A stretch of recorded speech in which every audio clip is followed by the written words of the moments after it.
Processo 506-31-30-17, depoimento do senhor Antônio Palocci Filho. Senhor Palocci, o senhor está sendo acusado de um crime pelo Ministério Público Federal nesse processo. Na condição de acusado, o senhor tem o direito de permanecer em silêncio. Se o senhor fizer uso desse direito pela nossa lei, isso não lhe traz nenhum prejuízo. Mas também a oportunidade que o senhor tem de falar no processo. Tudo que o senhor falar vai ser considerado para fins do julgamento. O senhor prefere falar ou o senhor prefere ficar em silêncio, senhor Palocci? Eu prefiro falar, doutor.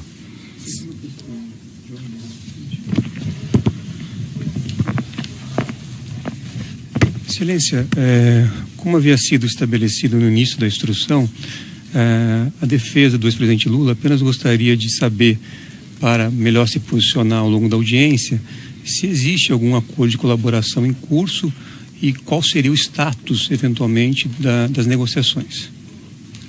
O Ministério Público pode esclarecer? Pois não. Nós não temos acordo de colaboração firmado com o réu aqui presente.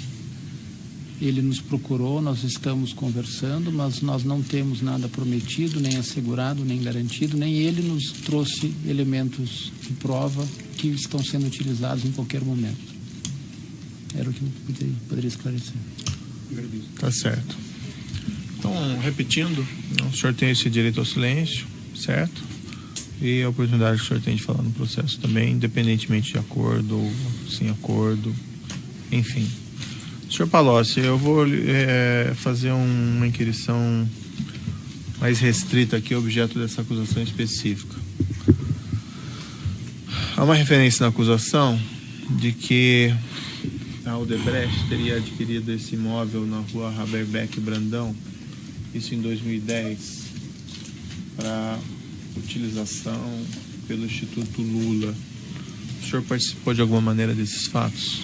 Acredito que tenha tido uma participação relativamente próxima dos fatos, Excelência.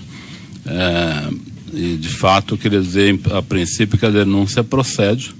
Os fatos narrados nela são verdadeiros. Eu diria apenas que os fatos narrados nessa denúncia dizem respeito a um capítulo de um livro um pouco maior, certo, do relacionamento da empresa em questão, da Odebrecht, com o governo do ex-presidente Lula e da ex-presidente Dilma, que foi uma relação bastante intensa, bastante movida a vantagens dirigidas à empresa, a propinas pagas pela Odebrecht para agentes públicos, em forma de doação de campanha, em forma de benefícios pessoais, em formas de Caixa 1, Caixa 2, e esse foi um episódio desse conjunto de práticas que envolveu esta empresa em relação ao governo do ex-presidente Lula e da ex-presidente Dilma. Sim. E eu tenho conhecimento que participei de boa parte desses entendimentos na qualidade de ministro da Fazenda do presidente Lula e de ministro da Casa Civil da presidente Dilma. O senhor falou, ou melhor, o senhor Marcelo Odebrecht declarou em depoimento que o senhor era um interlocutor do Grupo Odebrecht em relação a essas demandas financeiras da Presidência da República e do Partido dos Trabalhadores. Eu não era um interlocutor de demandas financeiras, era um interlocutor da empresa para o conjunto da relação da empresa com o governo, não só assuntos relativos a contribuições da empresa, mas a metas da empresa, desejos da empresa junto ao governo. A empresa Odebrecht é a maior das construtoras do país, ela atuava em praticamente todas as áreas mais importantes do governo. Então ela atuou desde o início do governo do presidente Lula. Eu os conheci antes do governo, eu estive com eles desde 94, quando o presidente Lula os conheceu em algumas oportunidades. Esse conhecimento se deu com a minha presença e, portanto, eu me tornei amigo dos principais dirigentes da empresa, doutor Emílio Odebrecht, doutor Pedro Novis, doutor Marcelo Odebrecht, desde antes do governo do presidente Lula ter início. Então, eu tratava de todo tipo de temas com eles, inclusive de temas ilícitos, inclusive. O senhor Marcelo Odebrecht, na verdade isso foi aprendido antes do senhor Marcelo Odebrecht apresentar, mas isso que foi discutido nesse processo e também no processo anterior, que é uma planilha informal do senhor Marcelo, de nome Produção Programa Especial Italiano, e que retrata aqui cerca de créditos de 200 milhões nessa planilha que teriam vamos dizer, segundo o senhor Marcelo Bahia Odebrecht, seriam valores que eram administrados com o senhor. Isso procede, não procede? O senhor pode me esclarecer? O Marcelo não falou nenhuma mentira, doutor, mas as coisas, do meu ponto de vista, ocorreram de forma diferente. Se o senhor me permitir, eu gostaria de explicar como chegamos nisso. Perfeito. Se o senhor me permitir me estender alguns minutos, pode ser? Claro. Na verdade, durante o primeiro e segundo governo do presidente Lula, as relações da Odebrecht com o governo foram muito fluidas. Tanto na área de construção civil, como na área de infraestrutura, como na Petrobras. A Odebrecht tinha uma intensa atividade na Petrobras, muitos contratos sendo realizados na Petrobras, e o relacionamento da empresa junto ao governo foi intenso, e as discussões que nós tínhamos com a empresa eram intensas. Veja, numa empresa desse porte, nem sempre a atitude do governo é de concordar com tudo que a empresa faz. Muitas vezes nós precisamos conter a força da empresa num determinado assunto que o governo quer fazer de forma diferente. No outro ponto, favorecemos a empresa num determinado momento. Não é uma relação linear, não é uma relação permanentemente pacífica. Às vezes ela tem momentos de dificuldade. Mas a Odebrecht, em particular, tinha uma relação fluida com o governo em todos os aspectos. Diria, partindo dos aspectos de realização de projetos, assim como participação em campanhas. Certo. As participações em campanhas se davam de todas as maneiras. A maior parte com Caixa 1, mas o Caixa 1 muitas vezes originário de atitudes e de contratos ilícitos. O senhor pode exemplificar, assim, os contatos ilícitos que eventualmente geraram créditos? Diversos. Os da Petrobras, quase todos geraram crédito. Mas o senhor tinha conhecimento disso? O senhor participava disso? Não participei de todos, doutor, porque a Petrobras não era a minha área de atuação direta, mas eu conhecia a relação da Odebrecht com a Petrobras, os ilícitos da Petrobras, na área de serviços, na área de abastecimento e na área internacional eram bastante conhecidos. Na época eu os conhecia. Como é que funcionava em linhas gerais assim? Essas diretorias, elas foram nomeadas e ao longo do tempo se desenvolveu através delas. Na diretoria de serviços, o PT, na diretoria internacional, o PMDB, e na diretoria de abastecimento, o PP, se desenvolveu uma relação de intenso financiamento partidário, de políticos, pessoas, empresas, né? Então esse foi um ilícito crescente na Petrobras, até porque as obras cresceram muito e com elas os ilícitos. Então eu sabia disso, eu acompanhei algumas coisas, mas não era a minha área de atuação direta, isso é verdade. Como é que o senhor sabia disso? Porque eu era da cúpula do governo, eu não posso esconder o fato de que eu participava das principais reuniões de articulação do governo. Não era a pessoa mais importante, nem a segunda nem a quinta, mas eu participava das questões centrais do governo, então eu conhecia essas relações, conversava com o presidente Lula sobre essas relações. Por exemplo, quando o presidente foi reeleito em 2007, ele me chamou no Palácio da Alvorada e me falou, eu soube que na área de serviços e de abastecimento, a área internacional era menos nessa época, era o Nestor Cerveró, na época era menos, mas ele falou, eu soube que na área de serviço, na área de abastecimento, estava havendo muita corrupção. Eu falei, é verdade, estava havendo sim. Aí ele falou, e o que é isso? Eu falei, é aquilo que foi destinado para esses diretores, operar para o PT num caso, para o PP no outro. E ele falou, você acha que isso está adequado? Eu falei, não, acho que isso está muito exagerado. Eu falei, ele falou que estava pensando em tomar providência, ele não estava gostando porque a coisa estava repercutindo de forma muito negativa. Mas logo após veio o pré-sal. E o pré-sal pôs o governo numa atitude frenética em relação à Petrobras, e aí esses assuntos de listas de diretores ficaram para terceiro plano, entendeu? E aí as coisas continuaram correndo do jeito que era. No meu relacionamento com a Odebrecht, eu digo ao senhor, eu algumas vezes pedi recursos para a Odebrecht para campanhas. Normalmente não foi no período que eu era ministro, porque eu pedi antes de eu ser ministro, em 2002, e em 2006 eu já não era mais ministro. Então não foi durante o período que eu era ministro. Mas no período que eu era ministro eu tive um relacionamento fluido com eles também, não escondo isso não. Esse recurso de campanha, inclusive para as campanhas presidenciais?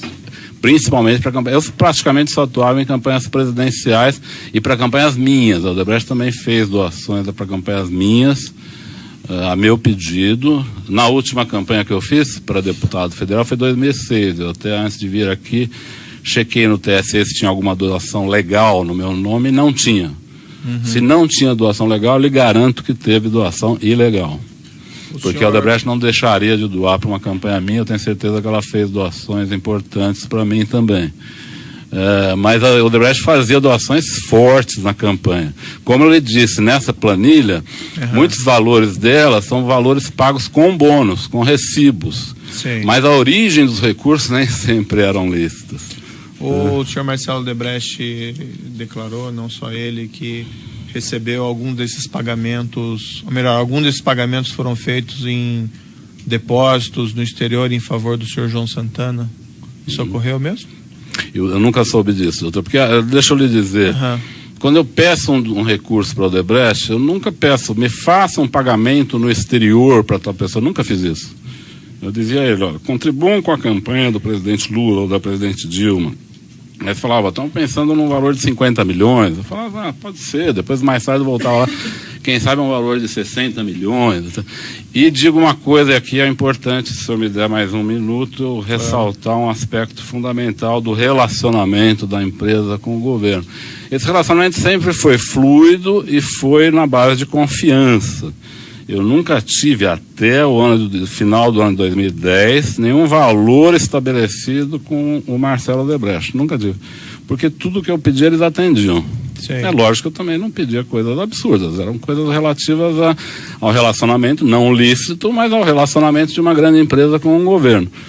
Mas eles nunca recusaram, então eu não tinha valores estabelecidos com o Marcelo Odebrecht. Em 2010 ocorreu uma coisa estranha, porque a empresa do Odebrecht se mostrou muito tensa com a posse da presidente Dilma. E uma tensão que eu diria desproporcional, uma tensão muito grande, porque havia uma razão para isso. No evento das hidrelétricas do Rio Madeira, onde a Odebrecht foi a realizadora do projeto, o senhor sabe que na área elétrica as empresas privadas fazem o projeto em parceria com as empresas públicas, não é?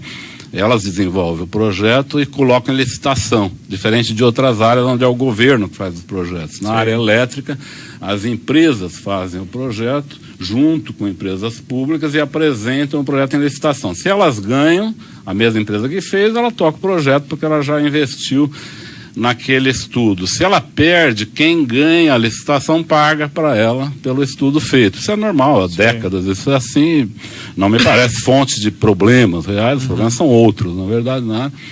E a Odebrecht, por ter feito o estudo do Rio Madeira, que gerou a ideia e o projeto de 2 hidrelétricas ali, ela tinha uma vontade imensurável, uma vontade incontrolável de realizar as 2 usinas.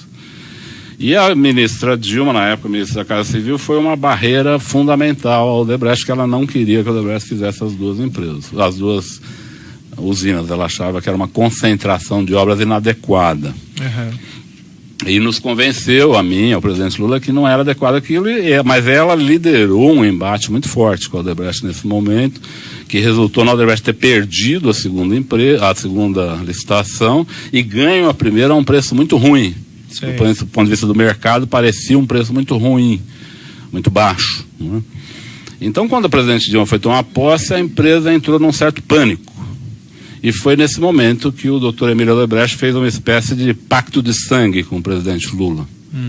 Ele procurou o presidente Lula nos últimos dias do seu mandato e levou um pacote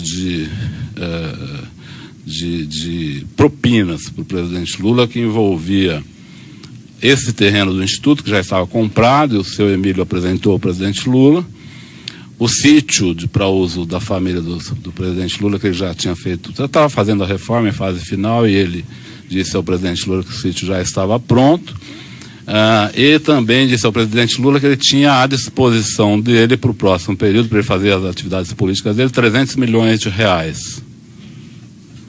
Eu fiquei bastante chocado com esse momento, porque eu achei que não era assim que era o relacionamento da empresa naquele... Mas o senhor estava presente? Não estava presente.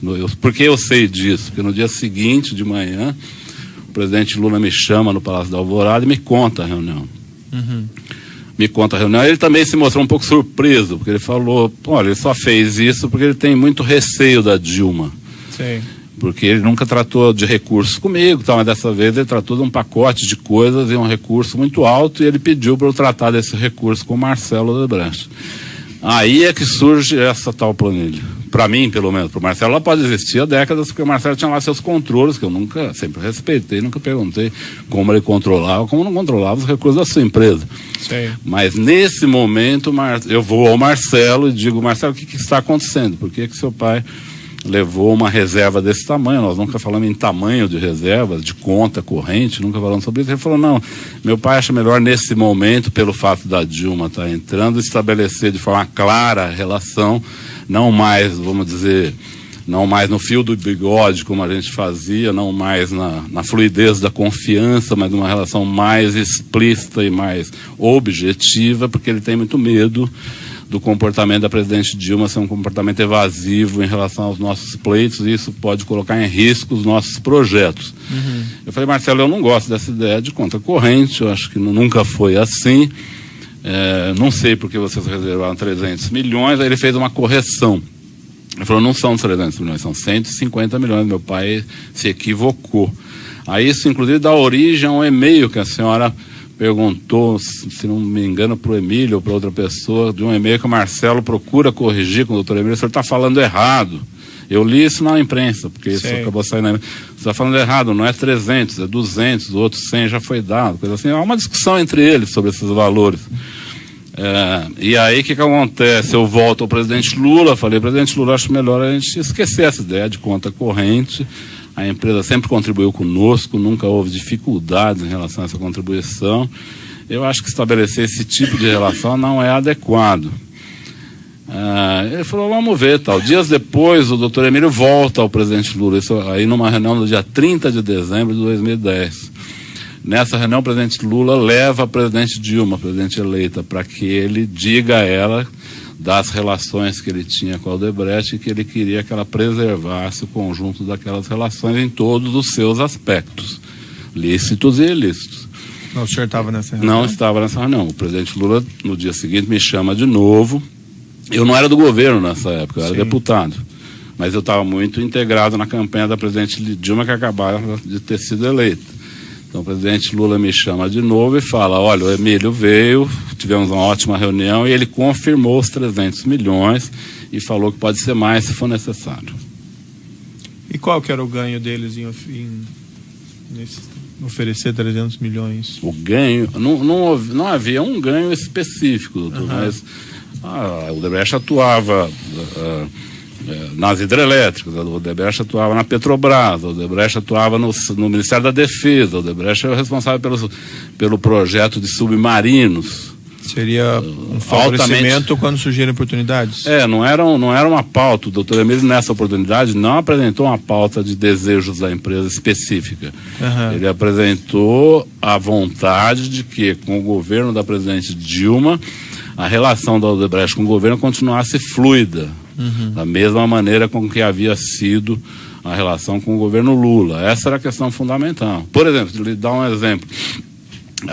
Quando o presidente Lula tomou posse, a Petrobras fez uma ação muito forte pela estatização da petroquímica, onde a Odebrecht tem uma empresa chamada Braskem, que é a principal do setor. A eleição do presidente Lula reacendia a ideia da estatização. Então a Odebrecht pediu a mim para que, junto ao presidente Lula e a Petrobras, para que fizesse uma barreira de contenção a esse movimento, porque isso poderia significar a reestatização dos serviços de petroquímica, e eu trabalhei durante 2 anos nesse projeto, com relativo sucesso, com um grande sucesso. No caso do governo da presidente Dilma, tinha uma série de questões, como submarinos, a Petrobras, as sondas da Petrobras. As sondas da Petrobras eram um momento que estavam sendo discutidas nesse período em que foi comprado esse terreno.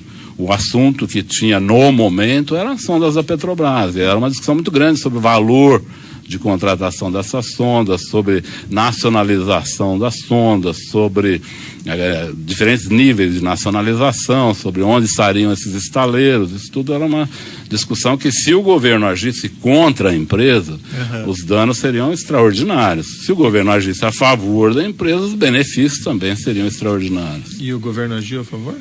O governo seguinte, Sim. o governo da presidente Dilma, você está perguntando? Isso, das sondas. Em diversas ocasiões, embora não faça parte aqui do processo. Se eu quiser, eu lhe dou alguns exemplos, o senhor que manda. Exemplificadamente um exemplo, por exemplo. Um exemplo, por exemplo, foi na área de aviação. Por exemplo, na área de aviação, a Odebrecht desejava muito, nas concessões de aeroportos, a Odebrecht desejava muito ter um aeroporto de porte sob seu comando, na medida em que o governo privatizou os aeroportos. O senhor conhece esse processo. E na primeira leva de privatizações, onde foi privatizado o aeroporto de Guarulhos, de Campinas, Viracopos e de Brasília, a Odebrecht foi perdedora no processo. Ela perdeu os 3. Não sei se ela disputou os 3, mas ela perdeu os 3. Talvez tenha disputado 2. Ela tinha muito desejo de ganhar a licitação do aeroporto de Campinas, e ela perdeu. E ao perder essa licitação, a Odebrecht entrou com recurso contra o consórcio vencedor dessa licitação, que era a empresa Triunfo e a empresa UTC, tentando na ANAC derrubar a decisão em favor dessa empresa Triunfo, e ela se sagrasse vencedora, porque ela tinha ficado como segundo preço do aeroporto de Viracopos. E o Marcelo Odebrecht e o senhor Alexandrino me procuraram diversas vezes nessa oportunidade para que eu intercedesse em apoio a eles, porque eu que havia nomeado o presidente da ANAC nesse momento, eles queriam que eu intercedesse no sentido de mudar o resultado da licitação para que eles fossem os vencedores como segundo colocados. Como eu não fiz isso e falei que não faria, achava inadequado fazer essa mudança, eles pediram que a gente desse uma solução. Eu fui a presidente Dilma, ela disse para que eles deviam ficar calmos, que numa próxima licitação ela cuidaria desse assunto.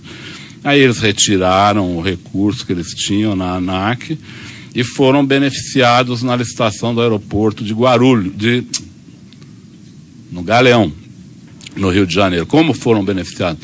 Houve uma cláusula nessa licitação que impedia o vencedor da licitação de Cumbica de participar do aeroporto do Galeão, em condições livres. E isso foi colocado por solicitação da Odebrecht, então? Foi colocado por solicitação da Odebrecht, e eu tive participação nisso atrás, antes de sair do governo, e depois isso foi realizado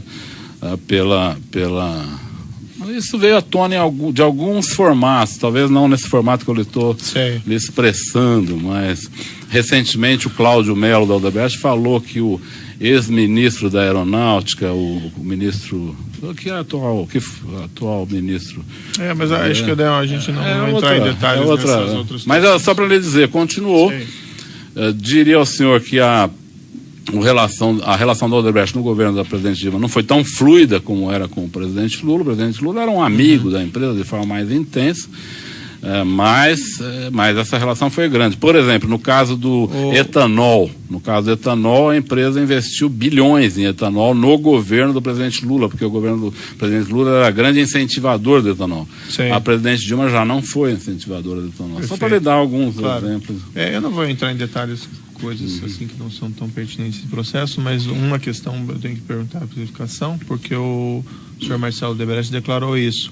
Ele mencionou que na época da aprovação do refis da crise, em 2009, teria recebido uma solicitação de 50 milhões de reais, salvo engano, para que os interesses da Odebrecht fossem atendidos na aprovação dessa legislação.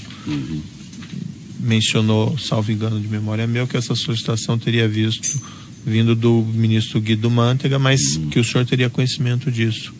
É verdade. Isso aconteceu mesmo? Aconteceu. Se o senhor me permite, desculpa lhe ocupar tanto tempo. Não, mas, que é isso? No caso, teve 2 episódios. O episódio começou com a MP 460. A MP 460, eu acho que o senhor conhece esse assunto, Sim, ela restabelecia o crédito prêmio. Aí o ganho das empresas não seriam de alguns bilhões, seriam de dezenas de bilhões. E aí um grupo liderado pelo Marcelo Odebrecht, onde tinha também Benjamin Steinbuch,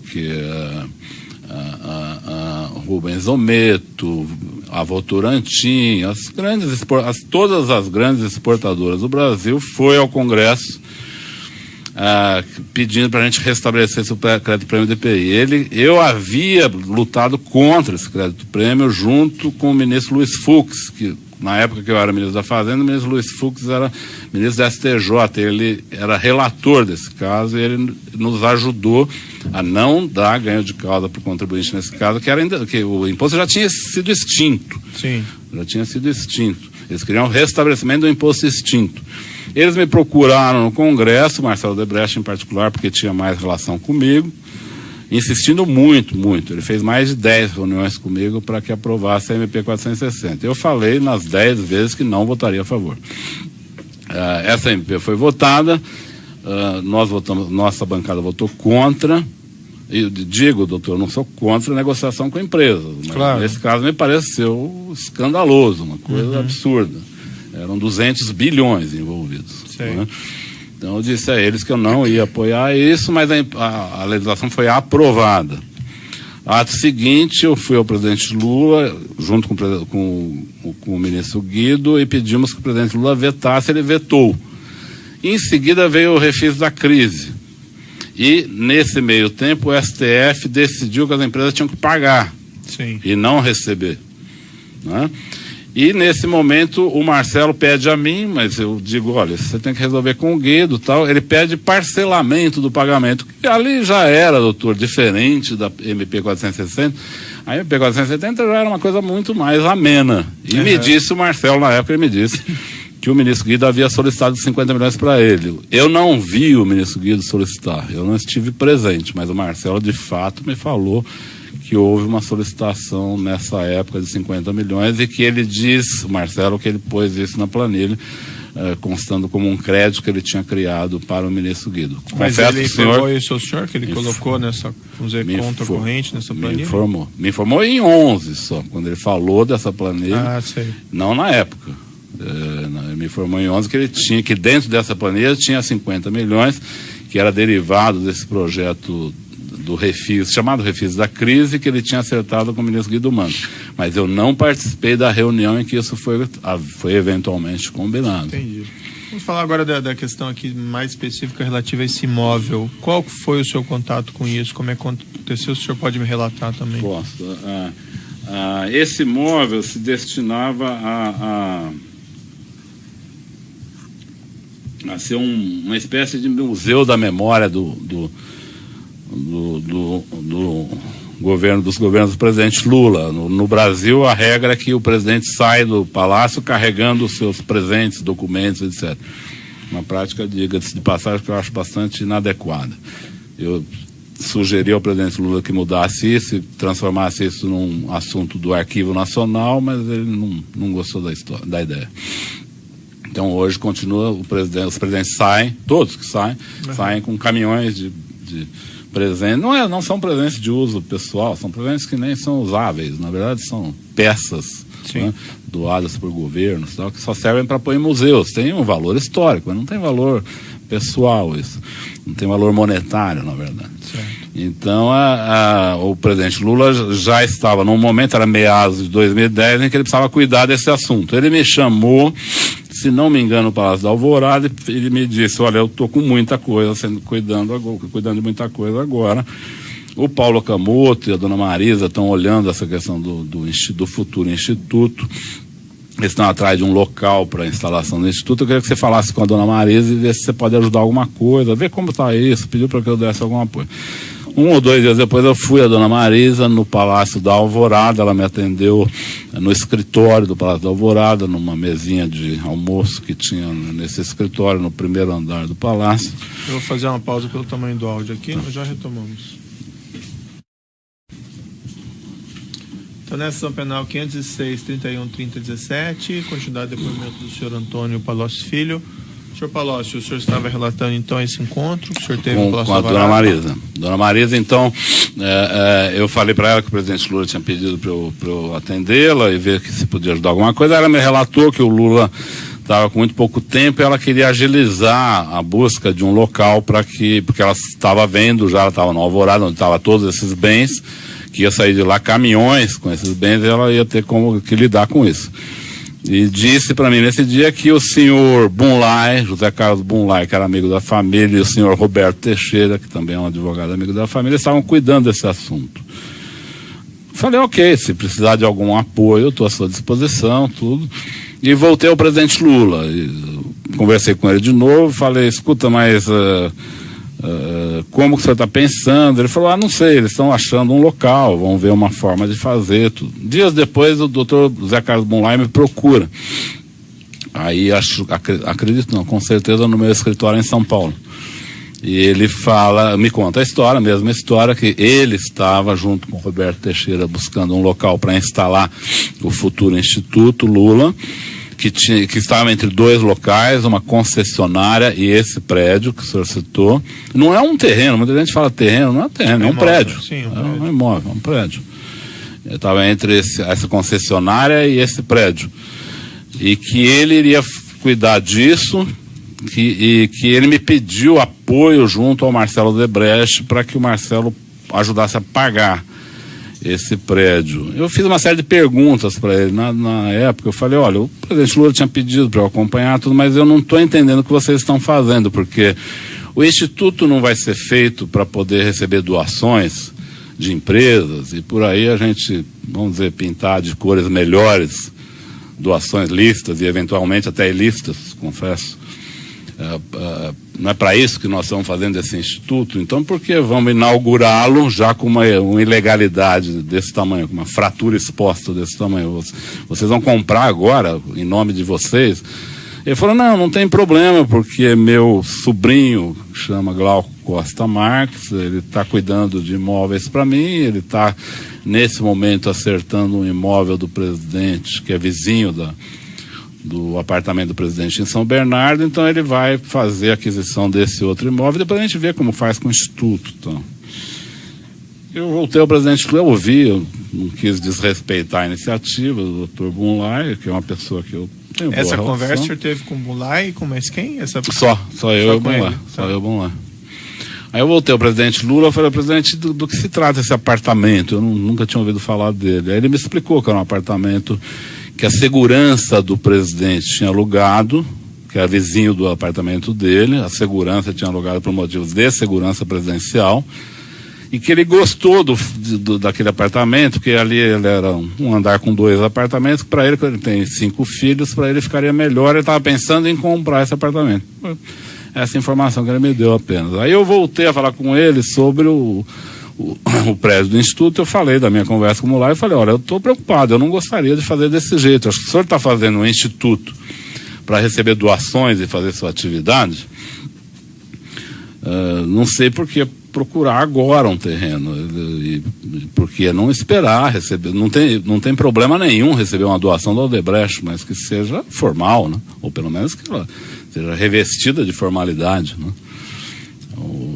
Eu até comentei com ele nesse dia, nossa lista com o Odebrecht já está monstruoso. Se nós fizermos esse tipo de operação, nós vamos criar uma fratura exposta desnecessária. Ele, vamos ver, tal, a coisa. Aí o Marcelo Odebrecht me procura dias depois. Não teve conclusão minha conversa com o presidente. Aí me procura o Marcelo Odebrecht. Marcelo Odebrecht me procurou um pouco preocupado também. Ele falou, olha, tá em curso essa compra. Eu estou achando estranho. Eu tinha falado já uma vez para o Marcelo que ia ter o instituto, que ele deveria ser um doador. Eu já tinha tido essa conversa com ele, mas pensando em 2011, 2012, né? Ele concordou, ele disse que tinha feito doação para o Instituto Fernando Henrique, que faria também para o Lula. Normal, uma conversa normal. E aí o Marcelo veio com uma certa preocupação. Ele falou, olha, já estou tentando fazer aquela contribuição, mas tem o doutor Roberto, o doutor Bunlai já estão adquirindo o prédio, pediram para que eu fizesse o pagamento. Eu queria ver com você, o que você acha. Não não tinha conversa dessa planilha ainda, você entendeu? Foi uma conversa mais do que eu achava, essa planilha vai aparecer uns meses depois, na verdade.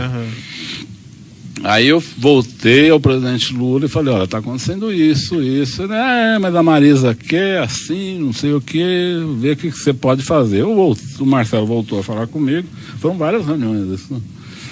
O Marcelo voltou a falar comigo, eu falei, Marcelo, olha, se eu fosse você, eu doava para o Instituto esse dinheiro e deixasse o Instituto comprar. Eu acho que você não deve fazer diferente. Ele falou que tinha tentado fazer isso, que o Paulo Camoto, presidente que viria a ser presidente do Instituto, disse que o Instituto não estava pronto para receber a doação. Eu falei, se ele não está pronto para receber a doação, não está pronto para receber um terreno também. Ele falou, o terreno não vai ser entregue ao Instituto agora. Eu falei, então não compre, porque nós vamos criar um problema. Quer dizer, ele falou, mas há muita pressão para que seja comprado do meu pai, ele falou do pai dele. Eu só fui entender depois, porque havia pressão, porque o pai dele queria levar o pacote do pacto do final do ano para o presidente Lula, então ele tinha que ter esse terreno. Tinha que ter o terreno, tinha que ter o sítio, tinha que ter os recursos. Na época eu não estava entendendo a pressa. Aí eu sugeri ao Marcelo, então faça o seguinte, compre o terreno, ou o prédio, e quando o Instituto for instalado, você doa o prédio. Não é legal doar um prédio. Ou pelo menos fica mais... com uma aparência mais legal. Desculpa, doutor, eu não estava de santo na história, não. Eu só estava querendo, assim, o nosso ilícito com o Odebrecht já estava muito grande naquele momento. Sei. Eu achei que essa compra não precisava ser um ilícito. Ou pelo menos não precisava ser travestido, ser um ilícito travestido de ilícito. Certo. Então eu estava preocupado que ele fizesse um pouco melhor. Eu falei, Marcelo, compre a sede, então, e depois você doa a sede. Não é meio estranho você doar um prédio, mas é melhor doar um prédio do que fazer essa operação Tabajara que está se organizando aqui. Ele falou, não quero aparecer nessa compra. Não quero aparecer, não estou gostando. Eu falei, então não pague. Eu sei que a conversa não terminou bem, não chegamos a muita conclusão. E soube depois, eu querendo solucionar o problema, o presidente me cobrando que solucionasse, não tinha, o prédio já estava em processo de compra. Eu fui cuidar da campanha, não mais vi o andamento disso. Pedi para que o Brani, por isso que tem alguns e-mails para o Brani, como eu me atolei na campanha eleitoral nesse momento, pedi para que o Brani olhasse, recebesse esses e-mails, me passasse quando tivesse alguma coisa, e quando comecei a acompanhar de longe isso. Não consegui comprar o imóvel do jeito que eu queria. Desisti da minha tentativa. Mas o Odebrecht comprou, daí, então. Comprou. Mas o senhor ficou sabendo? Fiquei sabendo. Isso lhe foi informado por quem? Por todos eles. Quando começou o ano 2011, todo mundo tinha sabido que o Odebrecht comprou um prédio. Eu ficava perguntando para ele, e aí, agora? Como é que vocês vão fazer? Eu perguntei para o Bunlai, como é que vai fazer agora? Eu não conhecia a DAG. A DAG, a construtora, tem um prédio que vocês querem dar para o presidente Lula, vocês vão dar, vocês vão vender. E ninguém tinha resposta para isso. Eu falei, acho que vocês fizeram uma atrapalhada, entendeu? Isso foi assim até um dia que o presidente Lula me chama no Instituto, isso já em final de 11, se não me engano. Ele me chama e fala, o que você acha desse prédio? Eu falei, presidente, acho o que eu sempre achei. Eu tinha feito um projeto para o Paulo Camoto de fazer um instituto, até tenho esse projeto ali, até foi dentro do meu computador apreendido, está esse projeto lá escrito. Eu tinha feito um projeto de financiamento do instituto, com contribuição de empresas, as parceiras do governo. Insisto aqui de novo, doutor, não estou querendo dar de santo, eu queria ir atrás dos parceiros que o governo tinha criado vantagens para que eles dessem doação para o instituto. Eu entendi que era isso, a criação do instituto era para receber as doações prometidas, né? Eu falei para o presidente Lula, eu achei que era isso que você ia fazer. Agora, já começou comprando um terreno de uma forma completamente torta, o senhor não tem como pôr para dentro esse terreno. Acho que isso aí vai virar uma confusão, um dia nós vamos acabar num lugar como esse que nós estamos aqui. E ele falou, eu acho que está ruim mesmo, e pediu para que eu fosse na casa dele 2 dias depois, numa reunião com ele, a dona Marisa, o doutor Roberto Teixeira, o Bunlai e o Paulo Camoto. Por que ele pediu para que eu fosse? Eu falei, olha, não tenho, eu me distanciei desse assunto, o prédio está comprado, não posso fazer nada. Ele falou, não, vá lá e me ajude a convencer a dona Marisa, de que esse prédio é inadequado, a compra foi inadequada, porque se eu fizer isso, ela vai ficar brava comigo, porque ela fala que eu não cuido disso, tal. Se você fizer, ela vai entender melhor, porque ela gosta de você, ela te entende, então. Eu fui lá achando que ia ter uma discussão, uma briga com a dona Marisa, mas na verdade tive uma briga com o Dr. Bunlai e o Dr. Roberto Teixeira, que achavam que a compra tinha sido absolutamente normal, e acho aqui, doutor, que do ponto de vista deles, que são homens de negócio, era normal. Então, não estou aqui criticando as pessoas, não. Do ponto de vista de negociadores, de pessoas de negócio, comprar, alguém pagar, alguém pôr outro para pagar, tá? Isso no mercado ocorre. Mas no conjunto era um ilícito grave aquilo. Né? No conjunto, considerando a pessoa do presidente Lula, o governo, o Odebrecht, o Instituto Lula, aquilo era uma fratura exposta, era um convite à investigação. Né? E como é que as coisas... Aí a reunião andou mal, foi muito ruim, mas a dona Marisa, eu quero ser honesto com o senhor, não fez nenhuma exigência, ela concordou na hora e achou que devia dispensar esse prédio. Por isso esse prédio foi dispensado. E aí como é que ficou? O Odebrecht pagou pelo prédio e daí não ficaram com o prédio, e daí como é que... Aí eu soube depois pelo Marcelo. O Marcelo me falou, ele estranhou, que não quiseram. Eu fui a ele, falei, olha, eu até falei para ele, desculpa, mas eu participei da decisão de não querer esse prédio, porque ele está, vamos dizer, bichado, né, do ponto de vista de licitude. Né? Não tem como. Ele falou, então eu vou pôr a OR, uma parte da Odebrecht imobiliária, para tentar outras alternativas, vou ver um jeito de repor esse dinheiro. Não é? E vamos ver se a gente arruma outra alternativa. Ele reagiu com naturalidade. Né? E foi isso. Nesse processo, embora o senhor tenha feito esse relato, nesse processo tem alguns documentos aqui, eu só gostaria de indagar rapidamente ao senhor sobre eles. Ou antes, o senhor Branislav Conti, que o senhor mencionou, era seu espécie meu secretário? Ele, na época, ele trabalhava comigo no Congresso Nacional. Sim. E ele, qual que era o grau de conhecimento que ele tinha dessa? Aí, doutor, vou ser bastante sincero, assim como não fui econômico em dizer quem fez o quê, não vou ser econômico em dizer quem não fez. E eu diria que duas pessoas, das pessoas acusadas nesse processo, não têm nenhuma responsabilidade no que ocorreu. Uma delas é o Branislav. Tudo que tem o nome do Branislav, o senhor pode pôr meu nome em cima, porque era coisa minha. Era coisa que eu pedi para ele receber um e-mail, me passar um e-mail para o Marcelo, coisa apenas de transmissão de mensagem, de me alertar sobre uma coisa importante, porque eu estava numa campanha eleitoral, viajando para 3 estados no mesmo dia. Então eu pus ele de plantão para ver outros problemas que não da campanha, que ele administrava e me alertava. É só isso que ele fez. Então, no nome, onde está Brani, pode pôr Antônio Palocci, por favor, porque corresponde à verdade. E a segunda pessoa que também não cometeu nenhum ilícito nisso foi a dona Marisa. A dona Marisa, acho que merece ser considerada, não pelo fato dela não estar mais aqui, mas também pelo fato de que ela não fez nada de errado. Ela queria apenas buscar uma solução para o problema. Agora, nós todos os demais, eu digo nós, eu me incluo, fizemos uma operação bastante o senhor Branislav não sabia condenável. Que esses acertos ilícitos entre ele nem tinha o Odebrecht e o presidente Lula? Ele nem tinha ideia. Não? Ele não participava de nenhum nível de decisão. Ele não participou, por exemplo, de nenhuma das reuniões minhas com o Marcelo. Ele sabia, o Marcelo lhe procurou, o Marcelo lhe mandou uma planta, Marcelo quer falar com você. Eu deixava, porque eu estava no meio de uma campanha. Quando ele falava, Marcelo está muito nervoso, precisa falar hoje. Aí eu atendia, era assim. Em campanha é um pouco assim, quer dizer, o senhor espera uma ligação vir 10 vezes, quando a pessoa começa a apelar, o senhor atende. É meio um pouco isso. Eu tive meu telefone desligado na campanha, eu liguei na companhia, ela falou, seu telefone foi clonado, porque ele falou em 5 estados hoje. O fato é que eu tinha estado em 5 estados naquele dia. Então é um pouco assim, só para você entender o contexto de uma situação de campanha e o trabalho do Brani. O Brani apenas me alertava, me procurava, tal. Ele sequer tinha, eu acho que ele nem sabia que isso era destinado ao Instituto Lula. Perfeito. Tem um e-mail nos autos que é no evento 1 anexo 230, que é um e-mail do senhor Marcelo Baia Odebrecht, em 22 de setembro de 2010, para o senhor Branislav, e na maneira como o senhor mencionou, ele encaminha documentos que são direcionados ao senhor. Então ele fala, preciso mandar uma atualização sobre o novo prédio para o chefe amanhã, qual a melhor maneira.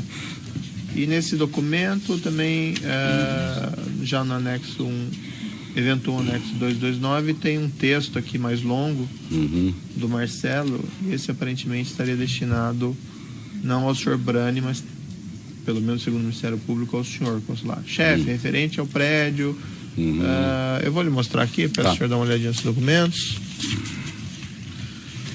Os primeiros são os e-mails, esse é o texto. Esse aqui? Isso, que começa... Não, ali começando, certo? No início lá. Referente ao prédio de ou para a quinta. Vamos fazer conforme orientado. Eu gostaria de compartilhar o cenário risco abaixo com você. O risco não vai ser ficar enrolado. Esse e-mail ali? Esse e-mail ali, não. Certo. E fez parte desse período, doutor, excelência, que eu estava conversando com o Marcelo, e ele preocupado e eu preocupado também, com um imóvel que estava sendo adquirido de forma inadequada, um imóvel inadequado com sócios que estavam numa situação pendente, com pendência junto à prefeitura. Era tudo isso que tinha. Ele queria que eu desse, de fato, o Marcelo queria que eu desse um aval para ele fazer o pagamento. Eu falei, Marcelo, você faça o que você achar que deve. Eu estou achando que isso aqui é Tabajara 7 Cruzes, entende? Agora, assim, falei para ele também, você é conhecido do lado do presidente Lula como alguém que dificulta as coisas também. Você vai ficar, nós vamos ficar culpados se não acontecer. Você decide o que você acha. Eu insisti, eu acho que ele devia depositar esse dinheiro no Instituto Lula. Ele falava, não tem Instituto Lula, espera ter e fala, estou aqui com 12 milhões para doar para a sede do Instituto, anuncia no jornal isso. Não é? Quer dizer, você não quer fazer através do Instituto aparecer uma relação que já está bastante comprometida, já tem muito ilícito, na verdade. Então o senhor se recorda dele ter alertado, aqui, sim. Dele ter alertado que esse imóvel estava todo enrolado juridicamente? Recordo. Eu sabia, acho que o Bunlai também me falou que tinha problema de família, que ia ter pagamento por fora, que eu falei, olha, eu acho que vocês não deveriam fazer isso. Pagamento no exterior eu nunca soube agora há uma semana, doutor. Que teve pagamento no exterior. No evento 928, anexo 37, tem uma anotação de agenda tratando de uma reunião. Supostamente estaria o senhor, peço só para o senhor dar uma olhadinha. Evidentemente o senhor não deve recordar as datas, mas o senhor se recorda de ter participado de uma reunião com o Roberto Teixeira e com o executivo da Odebrecht? Eu não conheço o doutor Paulo Melo nem o Rodrigo Salles. Eu vi no processo essa reunião. Essa reunião, acredito que não tenha ocorrido, porque até hoje eu não conheço o Paulo Melo nem o seu Rodrigo Salles. E não fiz nenhuma reunião com o senhor Roberto Teixeira sobre este prédio. Nunca. Fiz com o Bunlai, mais de uma, com o Marcelo, mais de uma, com o presidente Lula, diversas. Eu conversei com o seu Emílio, com o Alexandrino, com todas as pessoas, mas nunca com o senhor. Eu tinha entendido antes que o senhor disse que tinha se reunido com o senhor Roberto Teixeira também, sobre esse prédio? Não, sobre o prédio não. Não, eu reuni na casa do presidente Lula no último ato da discussão do prédio, isso é verdade. Mas no processo de compra, não. Não, no processo de compra eu reuni com o Bunlai, com o presidente Lula, com o senhor José Carlos Bunlai, com o presidente Lula e com o Marcelo Odebrecht. Nunca com o Roberto Teixeira. Com o Roberto Teixeira eu me reuni nesse dia na casa do presidente Lula, quando se resolveu não trazer o prédio para o Instituto. Então essa reunião, doutor, pode ser que ela tenha ocorrido. Eu realmente não me lembro, até porque não conheço até hoje essas pessoas. Perfeito.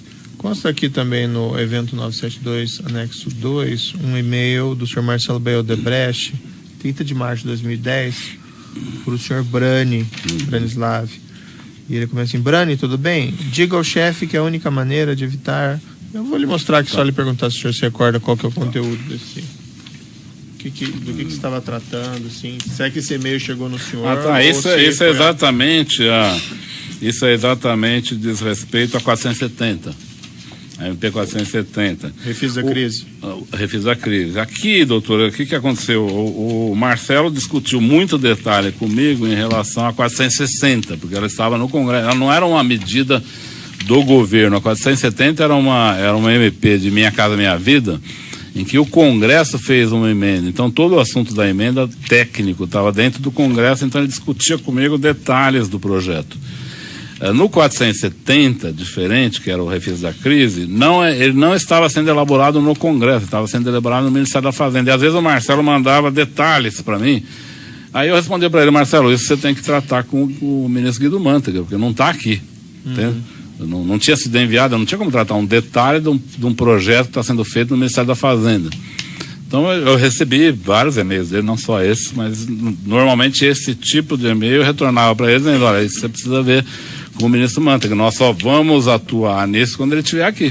Eu não tinha como falar do detalhe de um projeto que estava sendo elaborado por um técnico do Mantega. Provavelmente nem o ministro Mantega estava tratando desses detalhes nessa o senhor fala que o senhor Branislav ele não tinha responsabilidade, mas nessa planilha aqui, a referência em 2012 a 2013, segundo o senhor Marcelo Odebrecht, diversos lançamentos de débito a título de programa B, que ele afirma que seriam saques, vamos dizer que seriam retiradas de valores em espécie, e B seria Branislav e o destinatário seria o ex-presidente.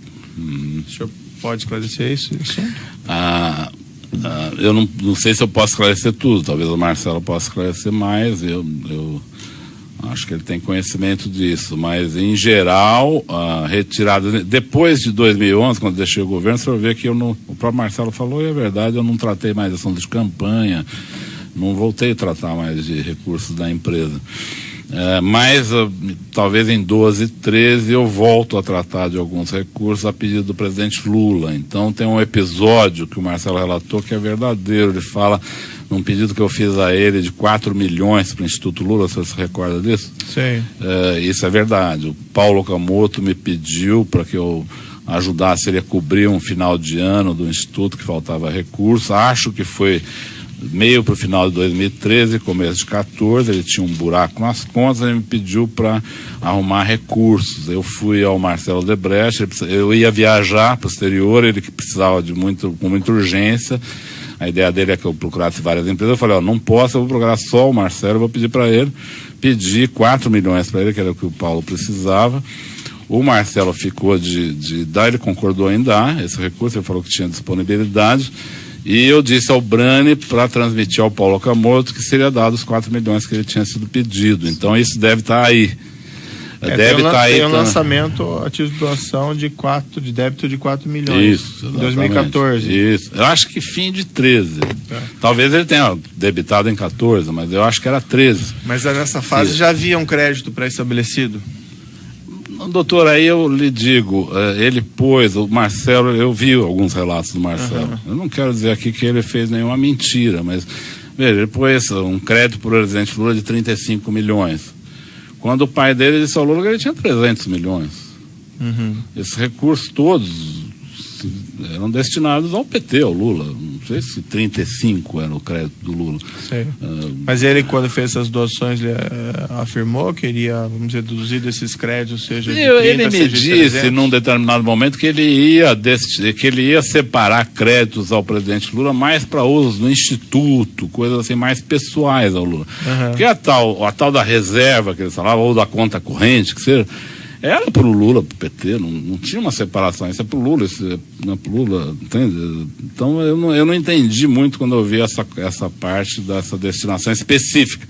Agora, pode ser um controle dele, ele pode dizer: não, para o Instituto eu vou separar aqui. Eu não tenho como eu preferia não tratar detalhes com ele, até porque, eu sou sincero com o senhor, não estou aqui de novo, não estou dando de santo.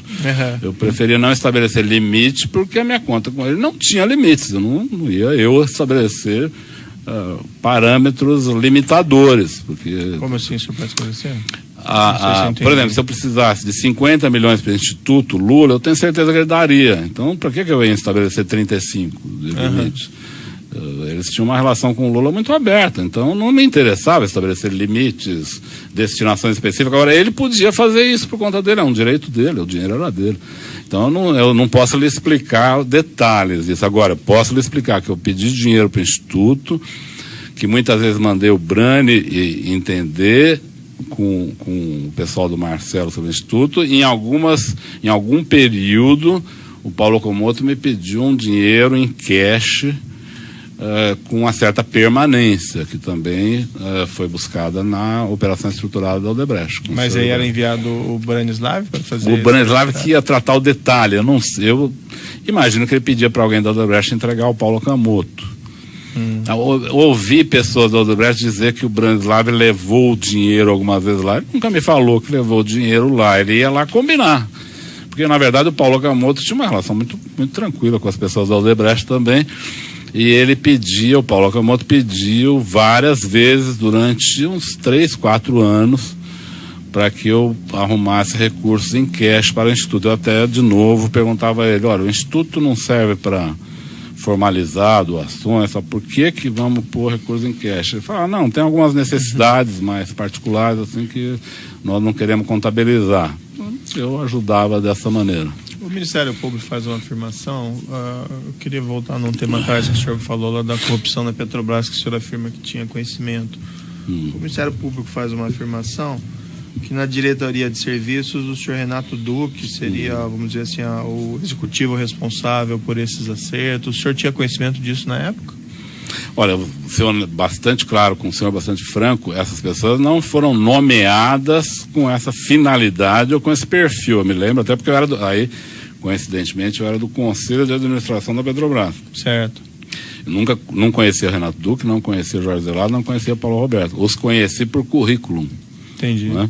E o currículo deles era de currículos extremamente capacitados para os cargos que eles estavam sendo indicados. Então, eu não acredito que houve um planejamento prévio com esses diretores acerca de ilícitos. Não acredito. Mas que logo se começou a estabelecer comportamentos de vantagem para empresas e de pagamentos, isso começou a ocorrer logo. Mas e como que isso se desenvolveu, se é que o senhor tem conhecimento? Como é que o senhor poderia descrever? Olha, é preciso ver o seguinte, doutor, a Petrobras valia, na posse do presidente Lula, 15 milhões de dólares. Bilhões, né? Bilhões de dólares. Em 3 anos ela devia estar valendo 300 bilhões de dólares. Por quê?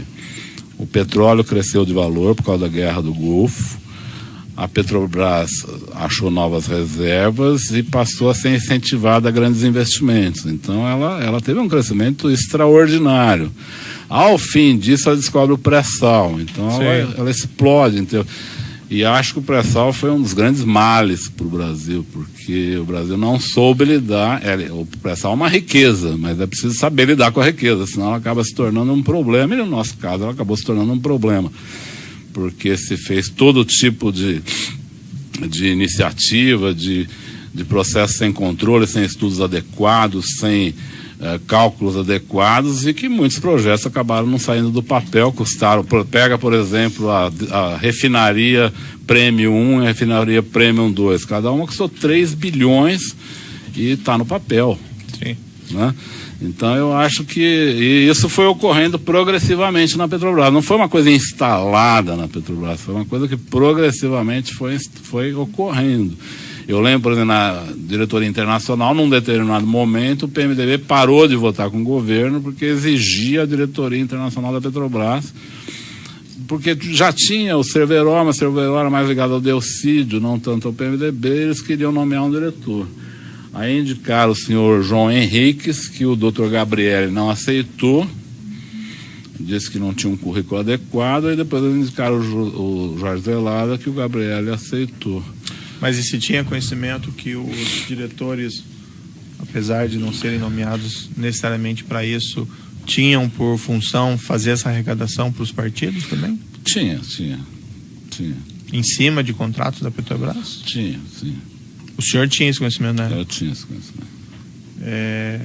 Tanto é, doutor, que eu lhe relatei, em 2007, o presidente Lula senta comigo e fala, eu tenho ouvido falar que a diretoria de serviços, a diretoria internacional, a diretoria de abastecimento está tendo muita corrupção. Isso é verdade? Eu falei para ele, é verdade.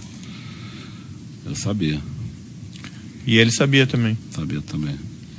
E esses valores, inclusive... Ele estava preocupado com isso, mas quando veio o pré-sal e aí vieram investimentos de todo tipo, ele perdeu as preocupações e mais. Ele até chegou a encomendar que os diretores, a partir daí, fizessem mais reservas partidárias. Tá, já vou interromper o município pelo tamanho do áudio, nós já voltamos a essa questão.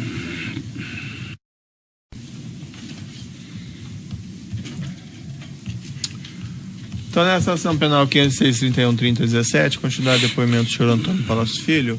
Senhor Palocci, voltando onde nós encerramos na última parte, o senhor mencionou que o senhor ex-presidente Luiz Inácio Lula da Silva tinha conhecimento da corrupção na Petrobras, mas aí o senhor mencionou que ele teria orientado a aumentar a reserva partidária. O senhor pode esclarecer melhor? Posso. Em meados de 2010, talvez nesse mesmo período que nós estamos tratando, ele me chamou para uma reunião na biblioteca do Palácio da Alvorada. Eu era deputado. Nessa reunião estava o José Sérgio Gabrielli, eu e a ministra da Casa Civil, o presidente Dilma. Nesse momento ela já era candidata, talvez não aprovada ainda em convenção, mas já era definida como a candidata, já era pacífico isso. O presidente falou, foi a primeira vez que ele falou dessa maneira, tão direta. Mas ele falou, olha, eu chamei vocês aqui porque o pré-sal é o passaporte do Brasil para o futuro, é o que vai nos dar combustível para um projeto político de longo prazo no Brasil. Ele vai pagar as contas nacionais, vai ser o grande financiador das contas nacionais, dos grandes projetos do Brasil. E eu quero que o Gabrielli faça as sondas pensando neste grande projeto para o Brasil. Mas o Palocci está aqui, Gabrielli, porque ele vai lhe acompanhar nesses projetos para que eles tenham total sucesso e para que ele garanta que uma parcela desses projetos financie a campanha desta companheira aqui, a Dilma Rousseff, que eu quero ver eleita presidente do Brasil. Isso ocorreu no Palácio da Alvorada, na biblioteca, em meados de 2010. Era quando se começou o trabalho de construção das sondas. Então ele encomendou para o Gabrielli que, através das sondas, pagasse a campanha da presidente Dilma de 2010, obviamente pedindo às empresas os valores que seriam destinados à campanha. E como funcionava a interação assim entre, por exemplo, o diretor da Petrobras, vamos dizer assim, essa área do governo? Ou havia alguma interação? Como é que isso operacionalizava? Diretores... por exemplo, o Renato Duque, né, solicitava, segundo o Ministério Público, valores em decorrência de um contrato com destino eleitoral. Nessa época estava mais ou menos assim, doutor. O Renato Duque se relacionava diretamente com o João Vacari. Sei. Tá? E aí nos contratos o João Vacari acompanhava os contratos que ele estava realizando, ou ele, Vacari, pedia, os operadores privados já sabiam que ali tinha uma contribuição partidária, e o João Vacari buscava essa contribuição partidária. No caso do Zelada, houve uma série de projetos que ele fez na área internacional, e todos eles tiveram ilícitos dirigidos ao PMDB. E no caso do Paulo Roberto, ele mesmo colocou uma série de... O Paulo Roberto sempre foi um homem do PP. Ele não era como técnico da Petrobras, ele não tinha filiação partidária, mas ele se tornou amigo do PP, indicado pelo PP e passou... Ele tinha uma dupla função. O nome dele chegou a ser cogitado alguma vez para a presidência da Petrobras? Não, eu nunca vi. Depois do Gabriel, você disse? Isso. Não, nunca vi. Logo depois do Dutra, o nome do Gabriel apareceu com naturalidade, porque o Gabriel era diretor financeiro da Petrobras e tinha um desempenho muito bom. Então ele passou a ser presidente. Aqui eu quero, só para não deixar solta essa história, quero lhe dizer que o Gabriel eu nunca vi fazer ilícitos. E neste dia, depois que o presidente Lula encomendou este ilícito para o Gabriel, eu fui ao Gabriel, sentei com ele, falei como é que nós vamos fazer, ele estava muito constrangido. E ele me explicou que seria muito difícil fazer o que o presidente tinha pedido e que ele não queria contrariar o presidente, mas seria muito difícil. Eu perguntei a ele se ele queria, vou ser bem franco aqui, se ele queria que eu operasse com algum diretor da Petrobras, com o Renato Duque ou com outros, para fazer desenvolver a encomenda do presidente e ele ficaria fora disso. Ele disse que não, ele disse que ele trataria, o presidente mandou ele tratar, ele trataria. Mas depois da terceira reunião que eu tive com ele, ele deixou claro que não ia viabilizar contribuição de campanhas nesse projeto. Por quê, doutor? As empresas que estavam entrando para fazer sondas estavam nacionalizando 60% dessas sondas. Nacionalizar navios com essas características tecnológicas num espaço tão curto de tempo exige uma curva de aprendizagem que os preços contratados não pagavam. Sei. Então não havia nenhuma margem para contribuições. Era claro isso para mim e para ele. Ele me colocou isso, para mim estava claro que nada ia acontecer ali de ilícitos, né, em termos de, vamos dizer, de fazer o pagamento. Ilícito já era o processo, mas o pagamento não iria ocorrer porque não havia margem para isso. Inclusive, o senhor deve ter notado, quando as empresas vieram aqui, em vários processos que se perguntou de sondas, por exemplo, a UTC, o Odebrecht, falaram que não pagaram. Mas teve algumas que pagaram. Algumas que pagaram, vou lhe explicar. Tem a Keppel Fells, isso, as empresas estrangeiras pagaram ao Vacari. Por quê? Porque as empresas estrangeiras vinham com a sua curva de aprendizagem. E conseguiam fazer navios no Brasil, não com a mesma curva construída no seu país de origem, mas com um ganho de tecnológico e de experiência muito maior. Eles estavam, vamos dizer, na curva de aprendizagem lá na frente, nós estávamos aqui no início. Então, se o senhor observar, não há empresas nacionais que tenham dado contribuição para o Vacari, apenas empresas estrangeiras. E mais, as nacionais deram contribuição para o senhor Barusco. Sim. Por quê? Porque o senhor Barusco selecionava as empresas, dentro da SET Brasil, ele selecionava as empresas que iam fazer obras. Então, se a empresa não desse... isso eu soube aqui também, não soube antes. Sim, não, o senhor não sabia nada. Não, isso não, eu sabia que o Barusco cobrava, Perfeito. mas... Mas perfeito, já... Você entendeu? Não sei se eu fui claro, não sei se eu fui... Em princípio, as perguntas de vídeo são essas, eu passo ao Ministério Público. Senhor Antônio Palocci, inicialmente, essa planilha sobre a qual o senhor foi indagado pelo juízo, de nome planilha italiano, uma pergunta que nós devemos fazer para o senhor. O senhor era conhecido por italiano? Se eu era conhecido como italiano, não. O senhor é o italiano a que se refere Marcelo Odebrecht? O Marcelo nunca me chamou de italiano, mas eu acho que essa planilha, quando ele coloca italiano, ele diz respeito a mim, sim. Ele nunca me chamou por esse nome, nem ele, nem o doutor Emílio, mas não sei por que ele escolheu essa alcunha. Mas tem vários e-mails que ele fala de italiano e Itália que não diz respeito a mim. Eu sei que não diz respeito a mim. Pode dizer respeito a outras pessoas. Mas a planilha eu acredito que sim, porque boa parte do que é tratado nessa planilha são assuntos que eu tratei com ele. O senhor identifica nesses e-mails dos autos, agora tem, em contato tem com e-mails eles que não se referem a mim. E os que se referem a e-mails com a expressão italiana que se referem ao senhor? Sim. Há alguns que se referem a mim. Com relação a essa reunião do dia 3/9, que o juízo de 2010, que o juízo fez... essa do este endereço referido, Alameda... AP, Roberto Teixeira, Alameda Ministra, é o endereço da minha empresa. Ministro Rocha Azevedo, esse é o endereço da sua empresa. É o endereço da minha empresa. Isso, deverá ir Paulo Melo e Rodrigo Salles. Eu vi no processo isso.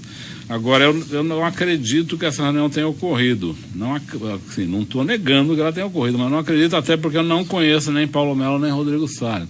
Se eles falarem que me conhecem e foram numa reunião, a senhora pode anotar que a minha memória me traiu, mas eu não lembro dessa reunião.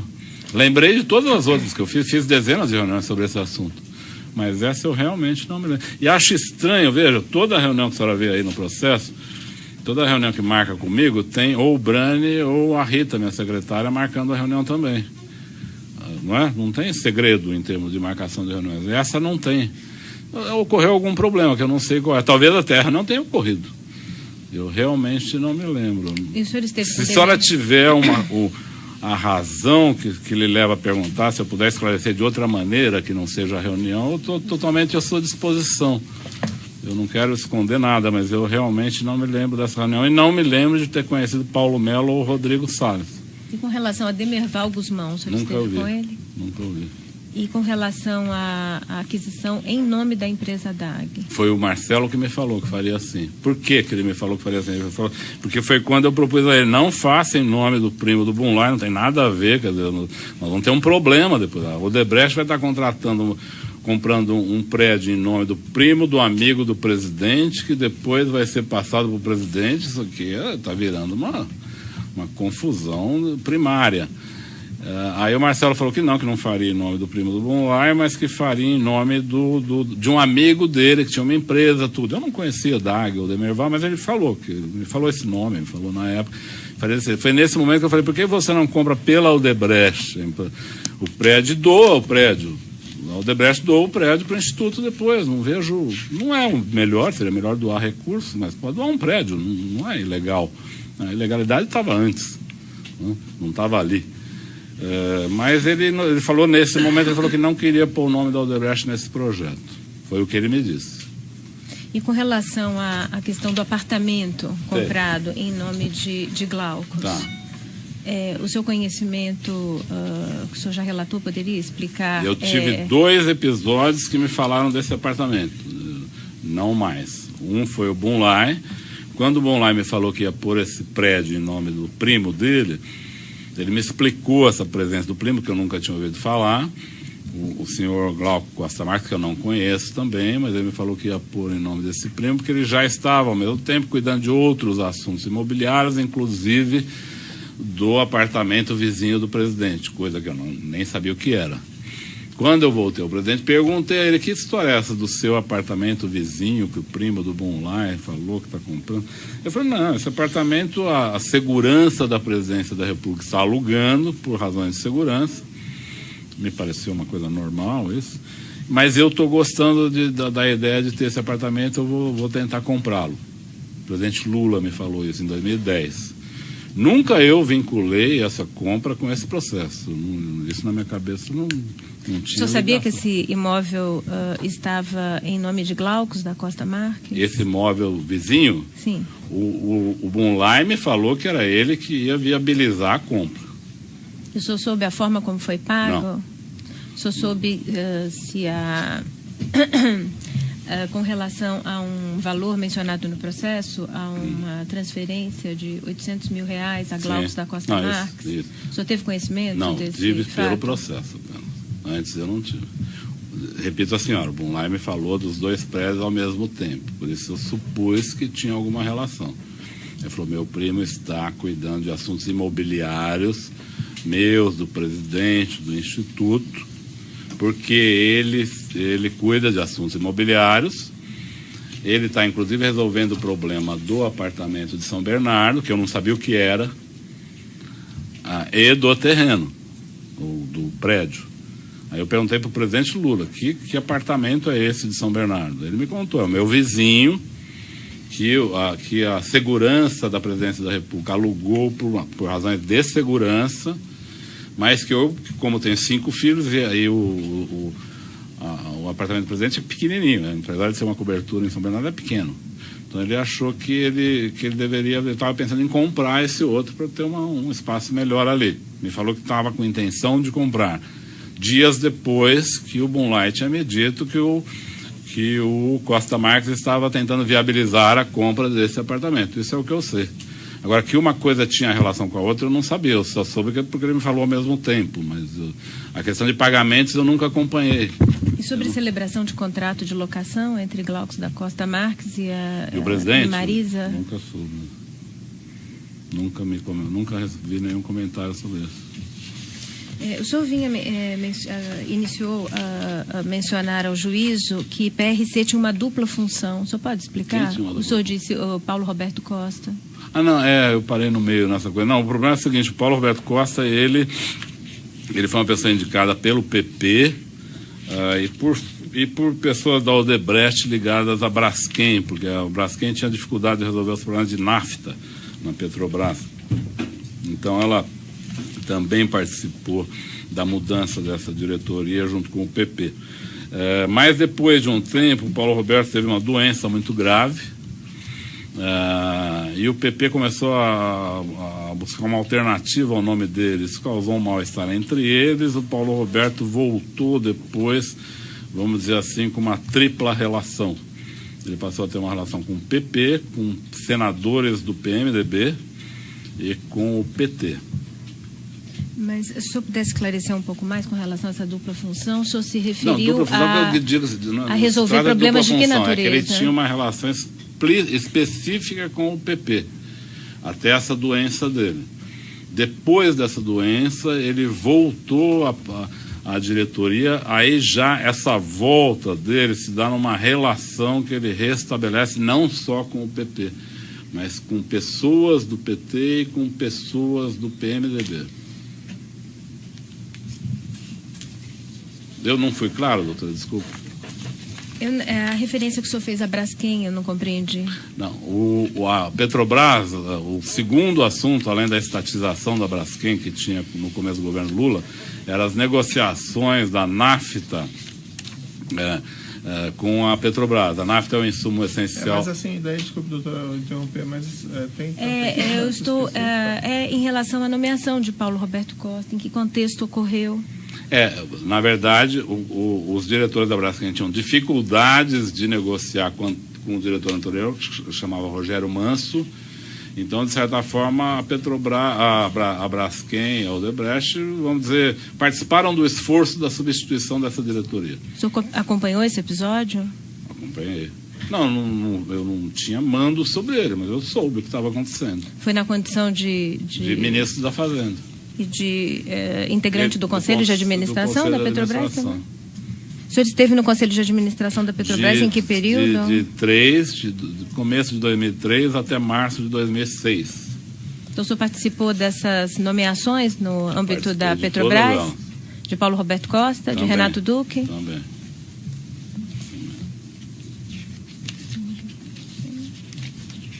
Sem mais perguntas.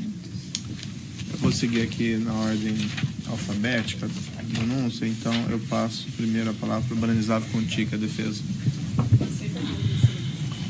A defesa de Demerval Guzmão. Sem perguntas. A defesa de Glauco Costa Marques. A defesa de Luiz Inácio Lula da Silva.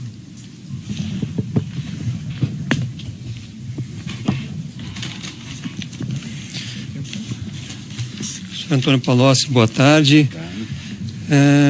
O senhor poderia explicar o período em que o senhor participou do Conselho de Administração da Petrobras? Foi início de 2003 até fim de março de 2006. Certo. E o senhor pode esclarecer como é que funcionava esse órgão? Se era um órgão composto com quantas pessoas? Se eram todos indicados pelo governo? Se havia conselheiros independentes? Havia membros indicados pelo governo, normalmente ministros. Havia o presidente da Petrobras, primeiro o doutor Dutra no nosso governo, depois o doutor Gabriel, depois a doutora Graça. E havia, sim, membros representantes dos minoritários, que normalmente eram empresários. Então, chegaram a passar por lá Fábio Barbosa, presidente do ABNA, o Jorge Gerdau, presidente da empresa de mesmo nome, o doutor Sondas, de uma rede de varejo do Rio de Janeiro, o doutor Roger Agnelli, presidente da Vale do Ribeiro. Não tem essa de detalhamento. Eu pediria, excelência, se o ministro Palocci pudesse descrever, continuar a descrição. Não tem relevância para esse detalhamento. Tata máxima vênia, nós estamos falando aqui de um conselho de administração que foi mencionado. Eu ouvi atentamente as perguntas que foram formuladas e para a defesa é importante que seja feito o registro. Junto à Petrobras o registro do nome dos conselheiros de administração. Tudo bem, mas o senhor Antônio Palocci está se dispondo aqui a relatar, até porque haverá perguntas. A questão está indeferida, mas pode prosseguir a próxima. Certo. Então, certo? Com os protestos da defesa, evidentemente. Doutor Antônio Palocci, o senhor, a indicação de membros para a diretoria da Petrobras era uma atribuição do Conselho de Administração da companhia? Não, depende do membro. O membro do governo é a atribuição do governo. O Conselho de Administração dava o aval e, na verdade, a Assembleia da empresa que nomeava de fato. O conselho fazia provisoriamente, depois a assembleia da empresa nomeava. Normalmente os membros do governo, era o governo que indicava, os membros dos minoritários, os minoritários se entendiam e faziam indicações de nomes de mercado. O senhor tem certeza disso? Sim. O senhor conhece o estatuto da Petrobras, sabe das atribuições do Conselho de Administração? Sim. E o senhor, pelo que o senhor está afirmando, não era atribuição do Conselho nomear os diretores da Petrobras? Não, os diretores eram indicados no Conselho e passavam pela Assembleia da Petrobras também. Estou enganado? Só um esclarecimento que estou pedindo ao senhor.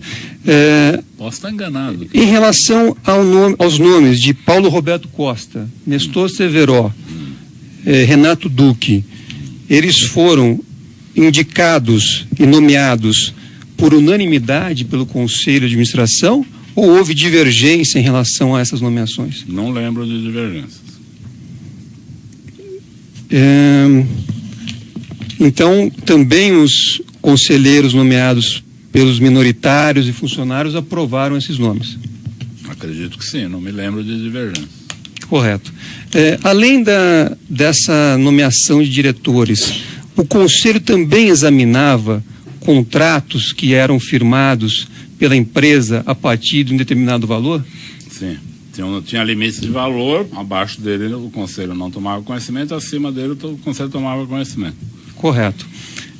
Aqui a denúncia faz referência a 8 contratos que foram firmados pela Petrobras.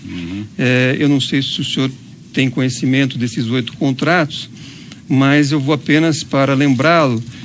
O primeiro é o consórcio Compar, o segundo é o consórcio Refinaria Abreu e Lima, o terceiro é o consórcio Terraplanagem Compege, o quarto é o consórcio Odebei, o quinto é o consórcio Odebei Plangás, o sexto é o consórcio Odebei Odetec, o sétimo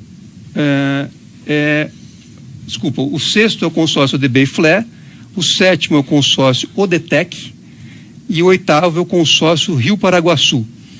O senhor se recorda se esses contratos foram aprovados pelo Conselho de Administração da Petrobras? Não me recordo. Me recordo de alguns desses projetos, mas não me recordo qual passou, quando passou. Certo, mas eram discutidos. O senhor se recorda que esses contratos foram discutidos no âmbito do Conselho? No âmbito do Conselho, ou pelo menos de outros ambientes que eu participava. Esses contratos eram conhecidos. Com o Comperge é um contrato conhecidíssimo. Correto. Então, não era atribuição exclusiva de um diretor firmar um contrato como esse. Havia necessidade de uma discussão diante de contratos dessa magnitude no âmbito do Conselho. Nem sempre. Os diretores da Petrobras tinham a liberdade para estabelecer e assinar contratos de alto valor. Certo, mas esses 8 que eu citei aqui para o senhor. Eu precisaria olhar um por um, ver os valores. Se eles passaram pelo Conselho. Só quer saber se houve listos, em vários deles eu soube que houve. Não, minha pergunta não é essa. Minha pergunta é se o senhor sabe dizer se esses 8 contratos acho que ele já disse que passaram ele não se pelo recorda Conselho. Especificamente, já respondeu isso, doutor. Certo? Então pode ir para a próxima pergunta. O senhor sabe dizer, se o senhor não sabe todos, ao menos alguns o senhor se recorda se passaram pelo Conselho de Ele Administração? também já respondeu essa questão, pode passar para o próximo. Me parece que não, excelência. Sim, respondeu, doutor. Se eu quiser responder, eu realmente não me recordo. Eu recordo de ter falado sobre esses projetos, que alguns deles, como o Comperge, eram muito famosos. Então falei em vários ambientes sobre ele, mas não me lembro se foi no Conselho. Acredito que o Comperge possa ter sido discutido no Conselho, mas não tenho certeza. Correto.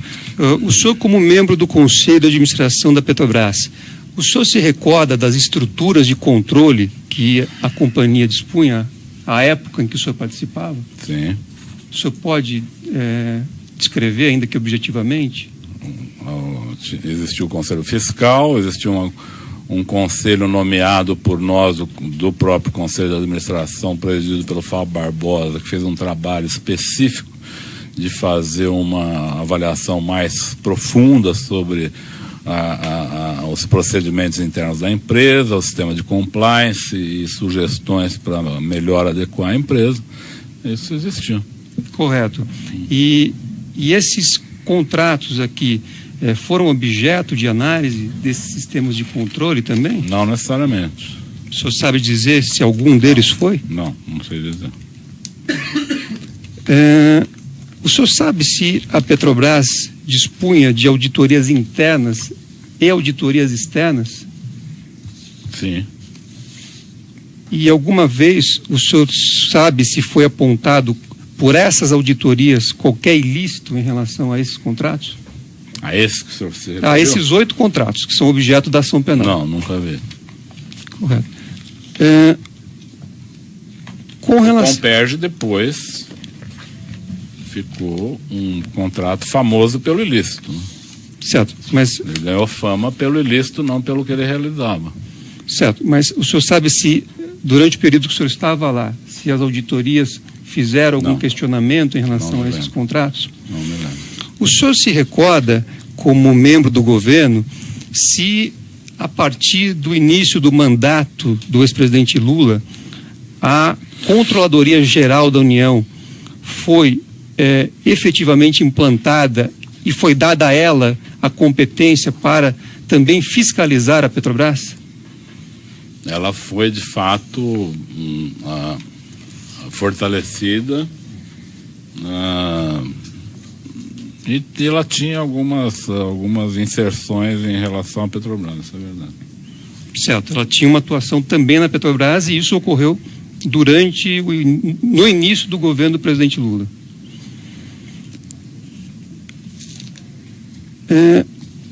Com relação a esse tema, ou a esses temas que o senhor prestou hoje depoimento, está prestando depoimento, o senhor se recorda quantos depoimentos o senhor já prestou sobre esses temas?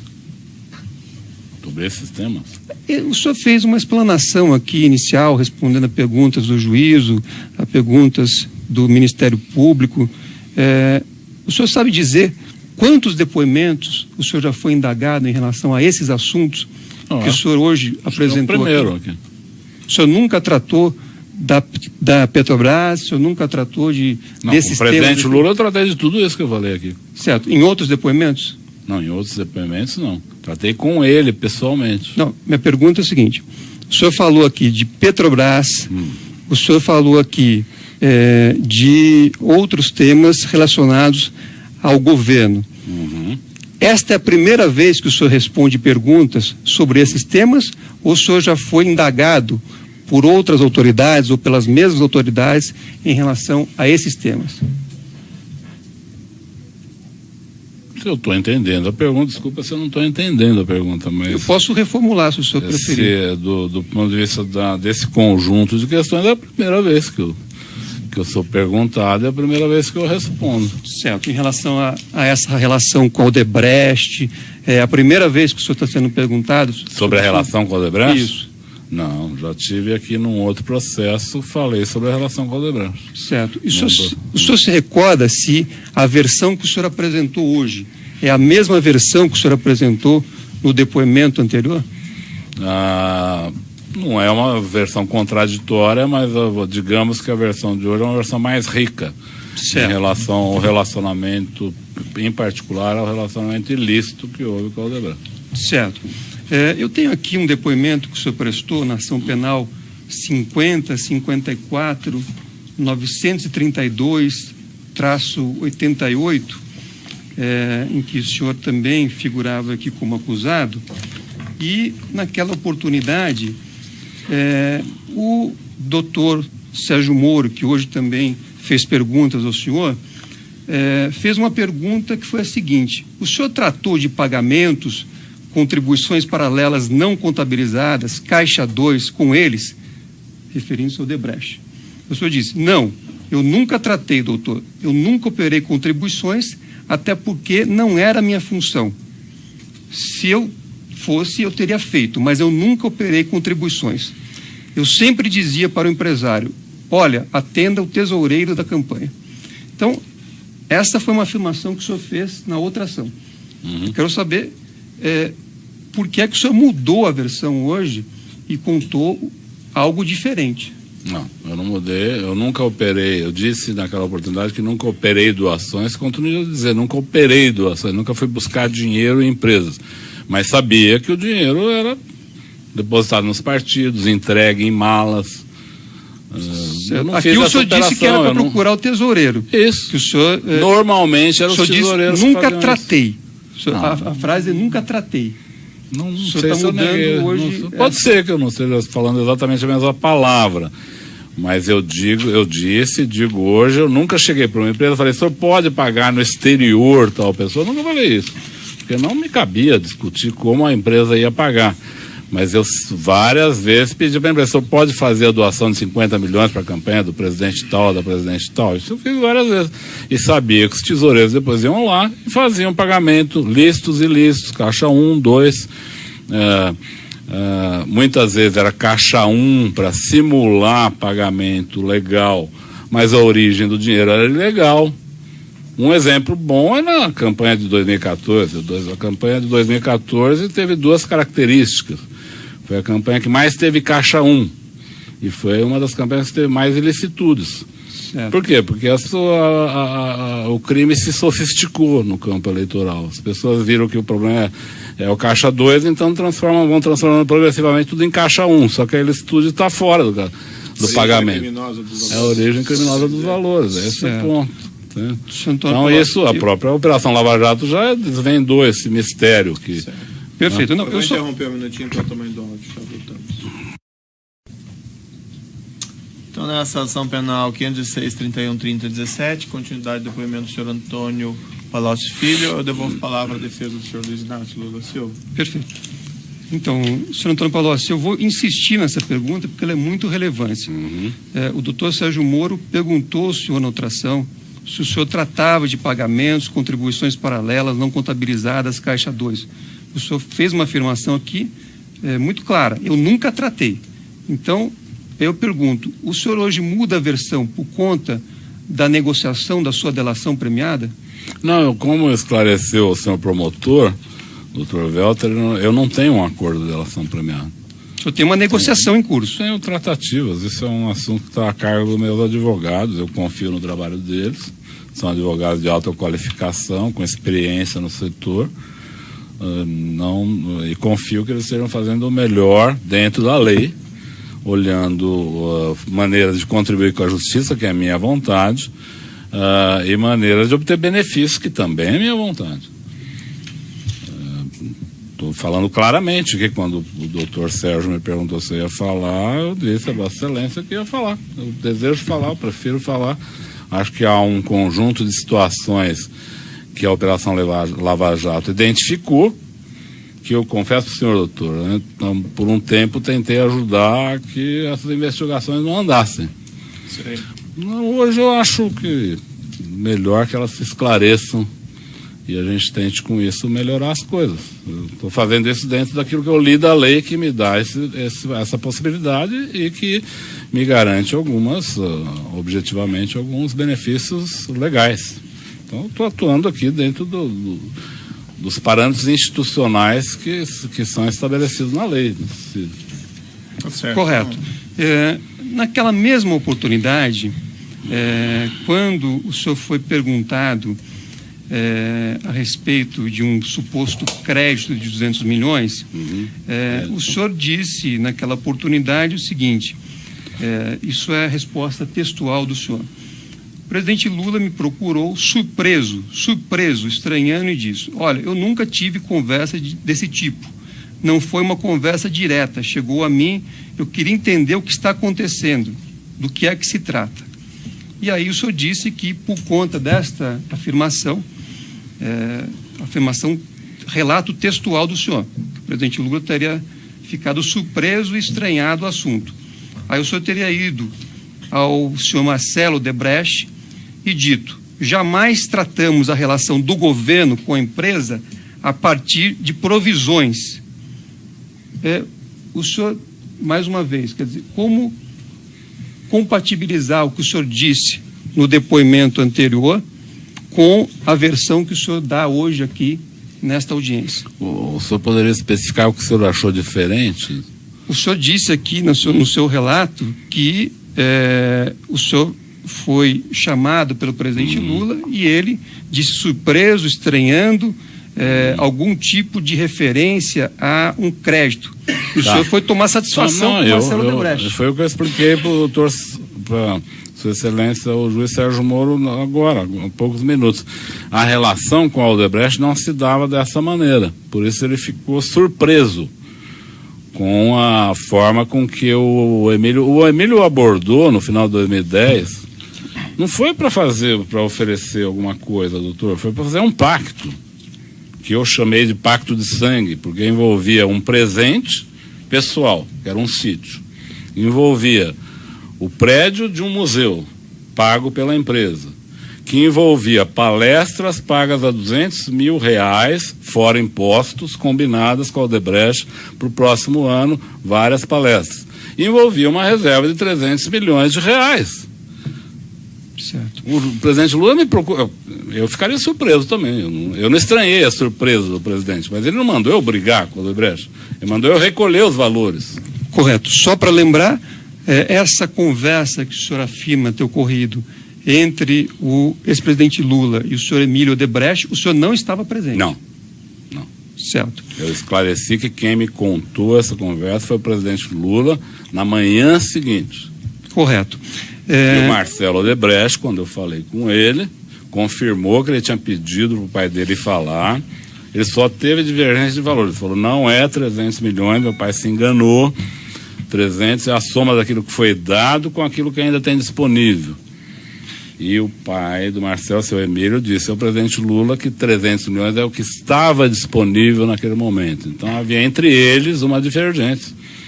E eu algumas vezes conversei com o Marcelo sobre isso. Certo. Pediria só um pouco mais de objetividade, professor. Quer dizer, o senhor confirma então que o senhor não estava presente nessa suposta conversa entre o presidente Lula e o senhor Emílio? Estava presente na conversa com o presidente Lula. Certo, mas não na suposta conversa. Não, na suposta não, está na agenda do presidente Lula. O senhor estava presente na conversa? Não, estou dizendo, a reunião está na agenda, as duas reuniões, uma do presidente Lula com o seu Emílio Odebrecht nos últimos dias de dezembro e outra no penúltimo dia de dezembro, dia 30, aí já com a participação da presidente eleita Dilma Rousseff, onde, vamos dizer, as amarrações políticas foram feitas por eles. E o presidente Lula, o Marcelo, depois o doutor Emílio, todos me falaram da reunião. Certo. Então, a presidente Dilma. Eu vou repetir para o senhor a pergunta, porque ela é bem objetiva. Mas ele já respondeu, doutor, ele já falou que não estava presente na reunião. Perfeito. Então, assim... O senhor Emílio Odebrecht foi ouvido por este juízo e nesta ação penal. E quando perguntado a respeito do tema, o senhor Emílio afirmou peremptoriamente que não tratou desse assunto com o ex-presidente Lula. Ele foi ouvido na condição de testemunha e colaborador, portanto, com duplo dever desse assunto da verdade. Doutor, para o doutor especificar. O senhor Marcelo Odebrecht, o senhor Marcelo Odebrecht disse que teria incumbido o senhor Emílio de falar com o presidente Lula sobre um suposto crédito. Só que a afirmação do senhor Emílio aqui em juízo sobre o compromisso de dizer a verdade como testemunha e colaborador foi a de que ele jamais tratou de qualquer valor com o ex-presidente Lula. Então, queria saber se o senhor está dizendo a verdade aqui como o acusado da ação ou se o senhor Emílio Odebrecht, como testemunha, falou a verdade, porque as versões são antagônicas. Eu não vi o depoimento do doutor Emílio. Eu vi um depoimento do doutor Emílio no seu processo de colaboração, que ele afirma que uma das coisas que ele foi fazer nessa reunião foi levar a notícia da conclusão do sítio, da obra do sítio. Isso ele mesmo fala num depoimento que eu vi na televisão. Certo, mas nesta ação penal ele fez a afirmação categórica de que jamais tratou desse tema ou de valores com o ex-presidente Lula. E ele fez a afirmação como testemunha. Ele falou para o presidente Lula, falou para mim, o presidente Lula falou para mim, a presidente Dilma falou para mim, e o Marcelo Odebrecht falou para mim. Todas as pessoas falaram para mim que trataram de 300 milhões. Só havia uma divergência.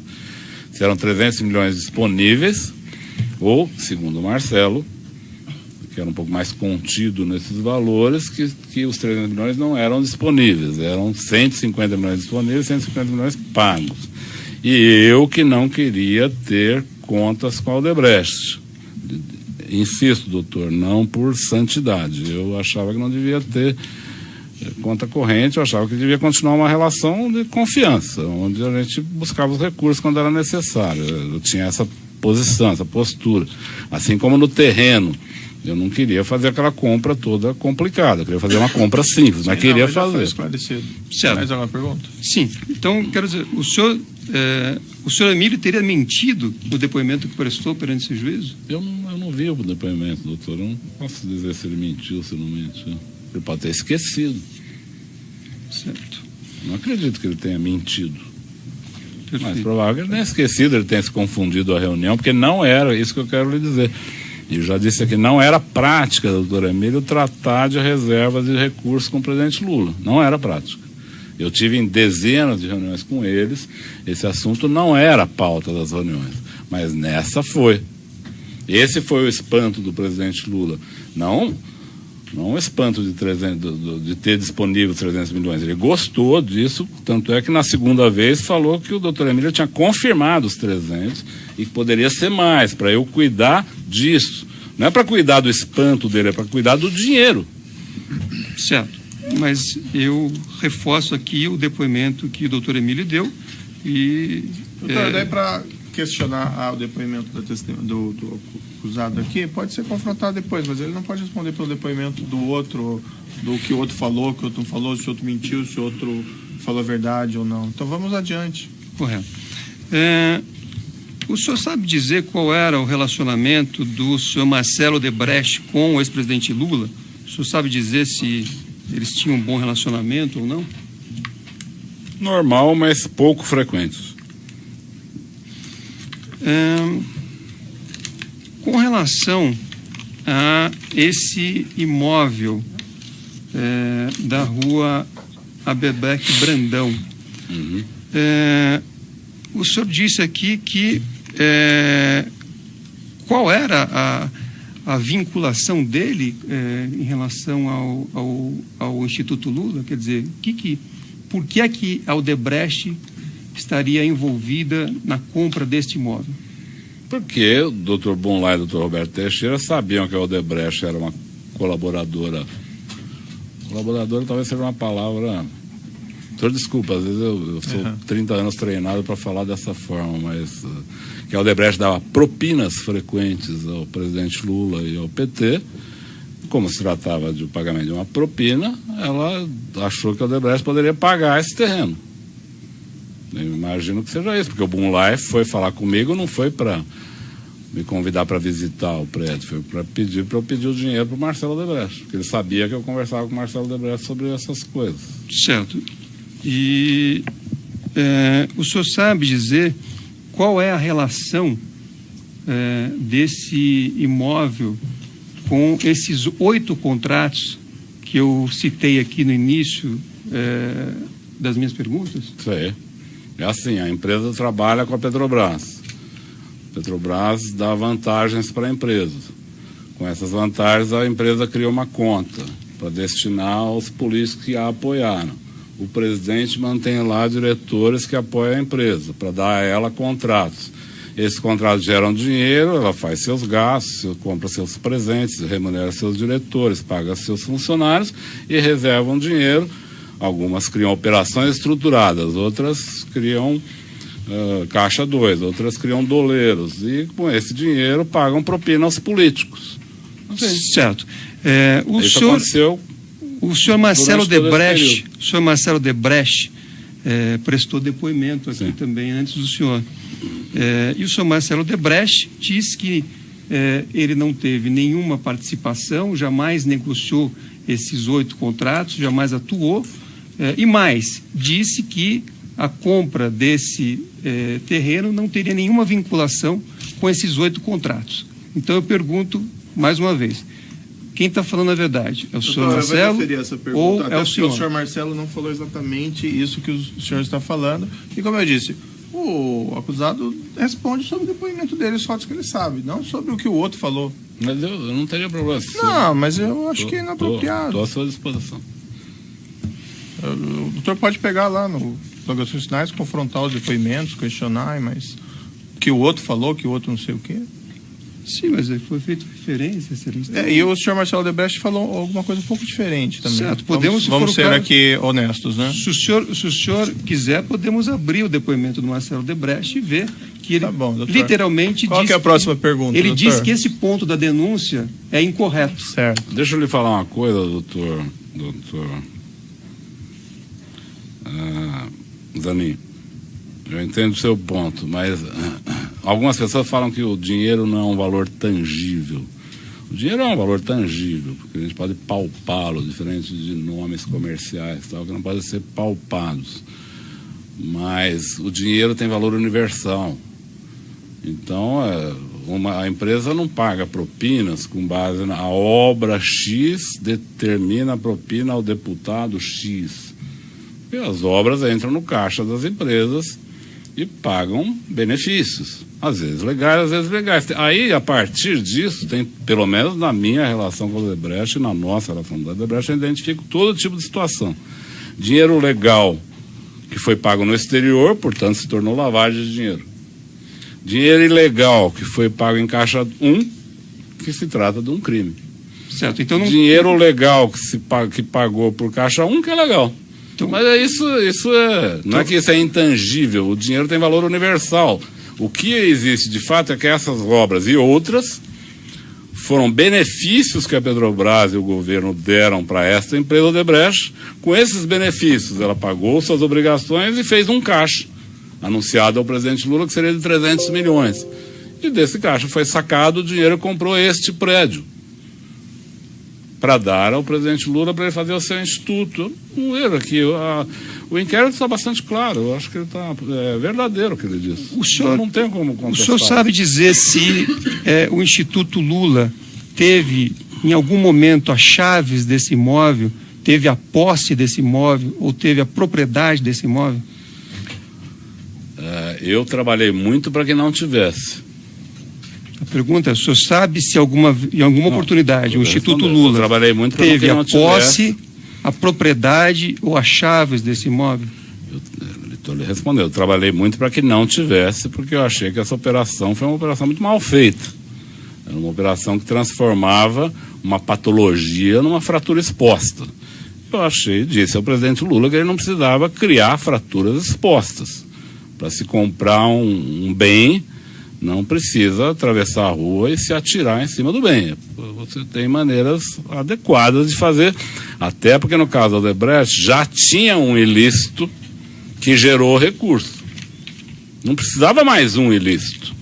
Já tinha um, mais grave.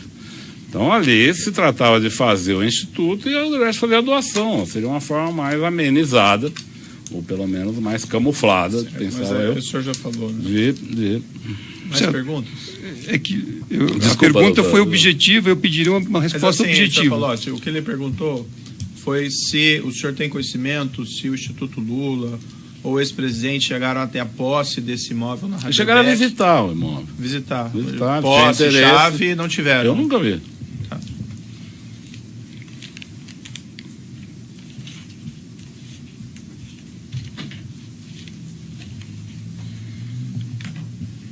Aí, como eu lhe disse, a Odebrecht começou a estudar outros locais. Não, mas estudou o próprio local atual. Né?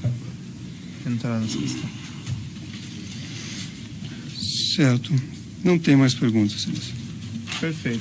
Seguindo aqui na ordem, a defesa de Paulo Melo. A defesa de Roberto Teixeira.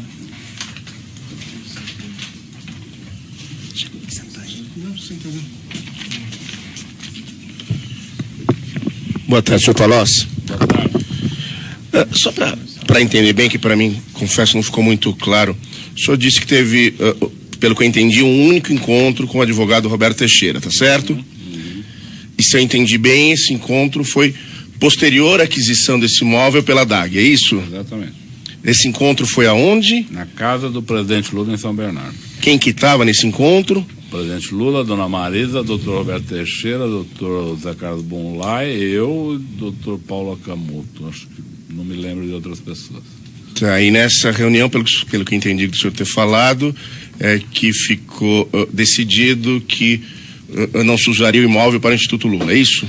Ficou como um consenso dessa reunião. Eu não sou responsável pelo Instituto, mas o consenso dessa reunião foi que se aceitou que era inadequado ficar com esse imóvel.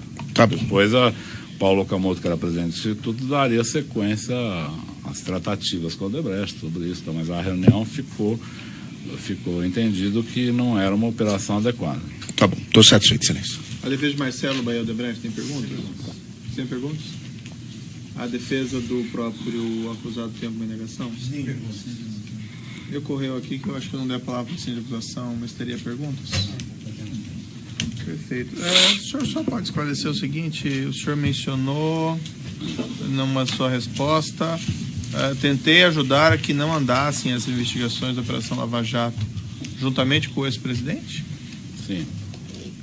Em algumas oportunidades, eu me reuni com o ex-presidente Lula e com outras pessoas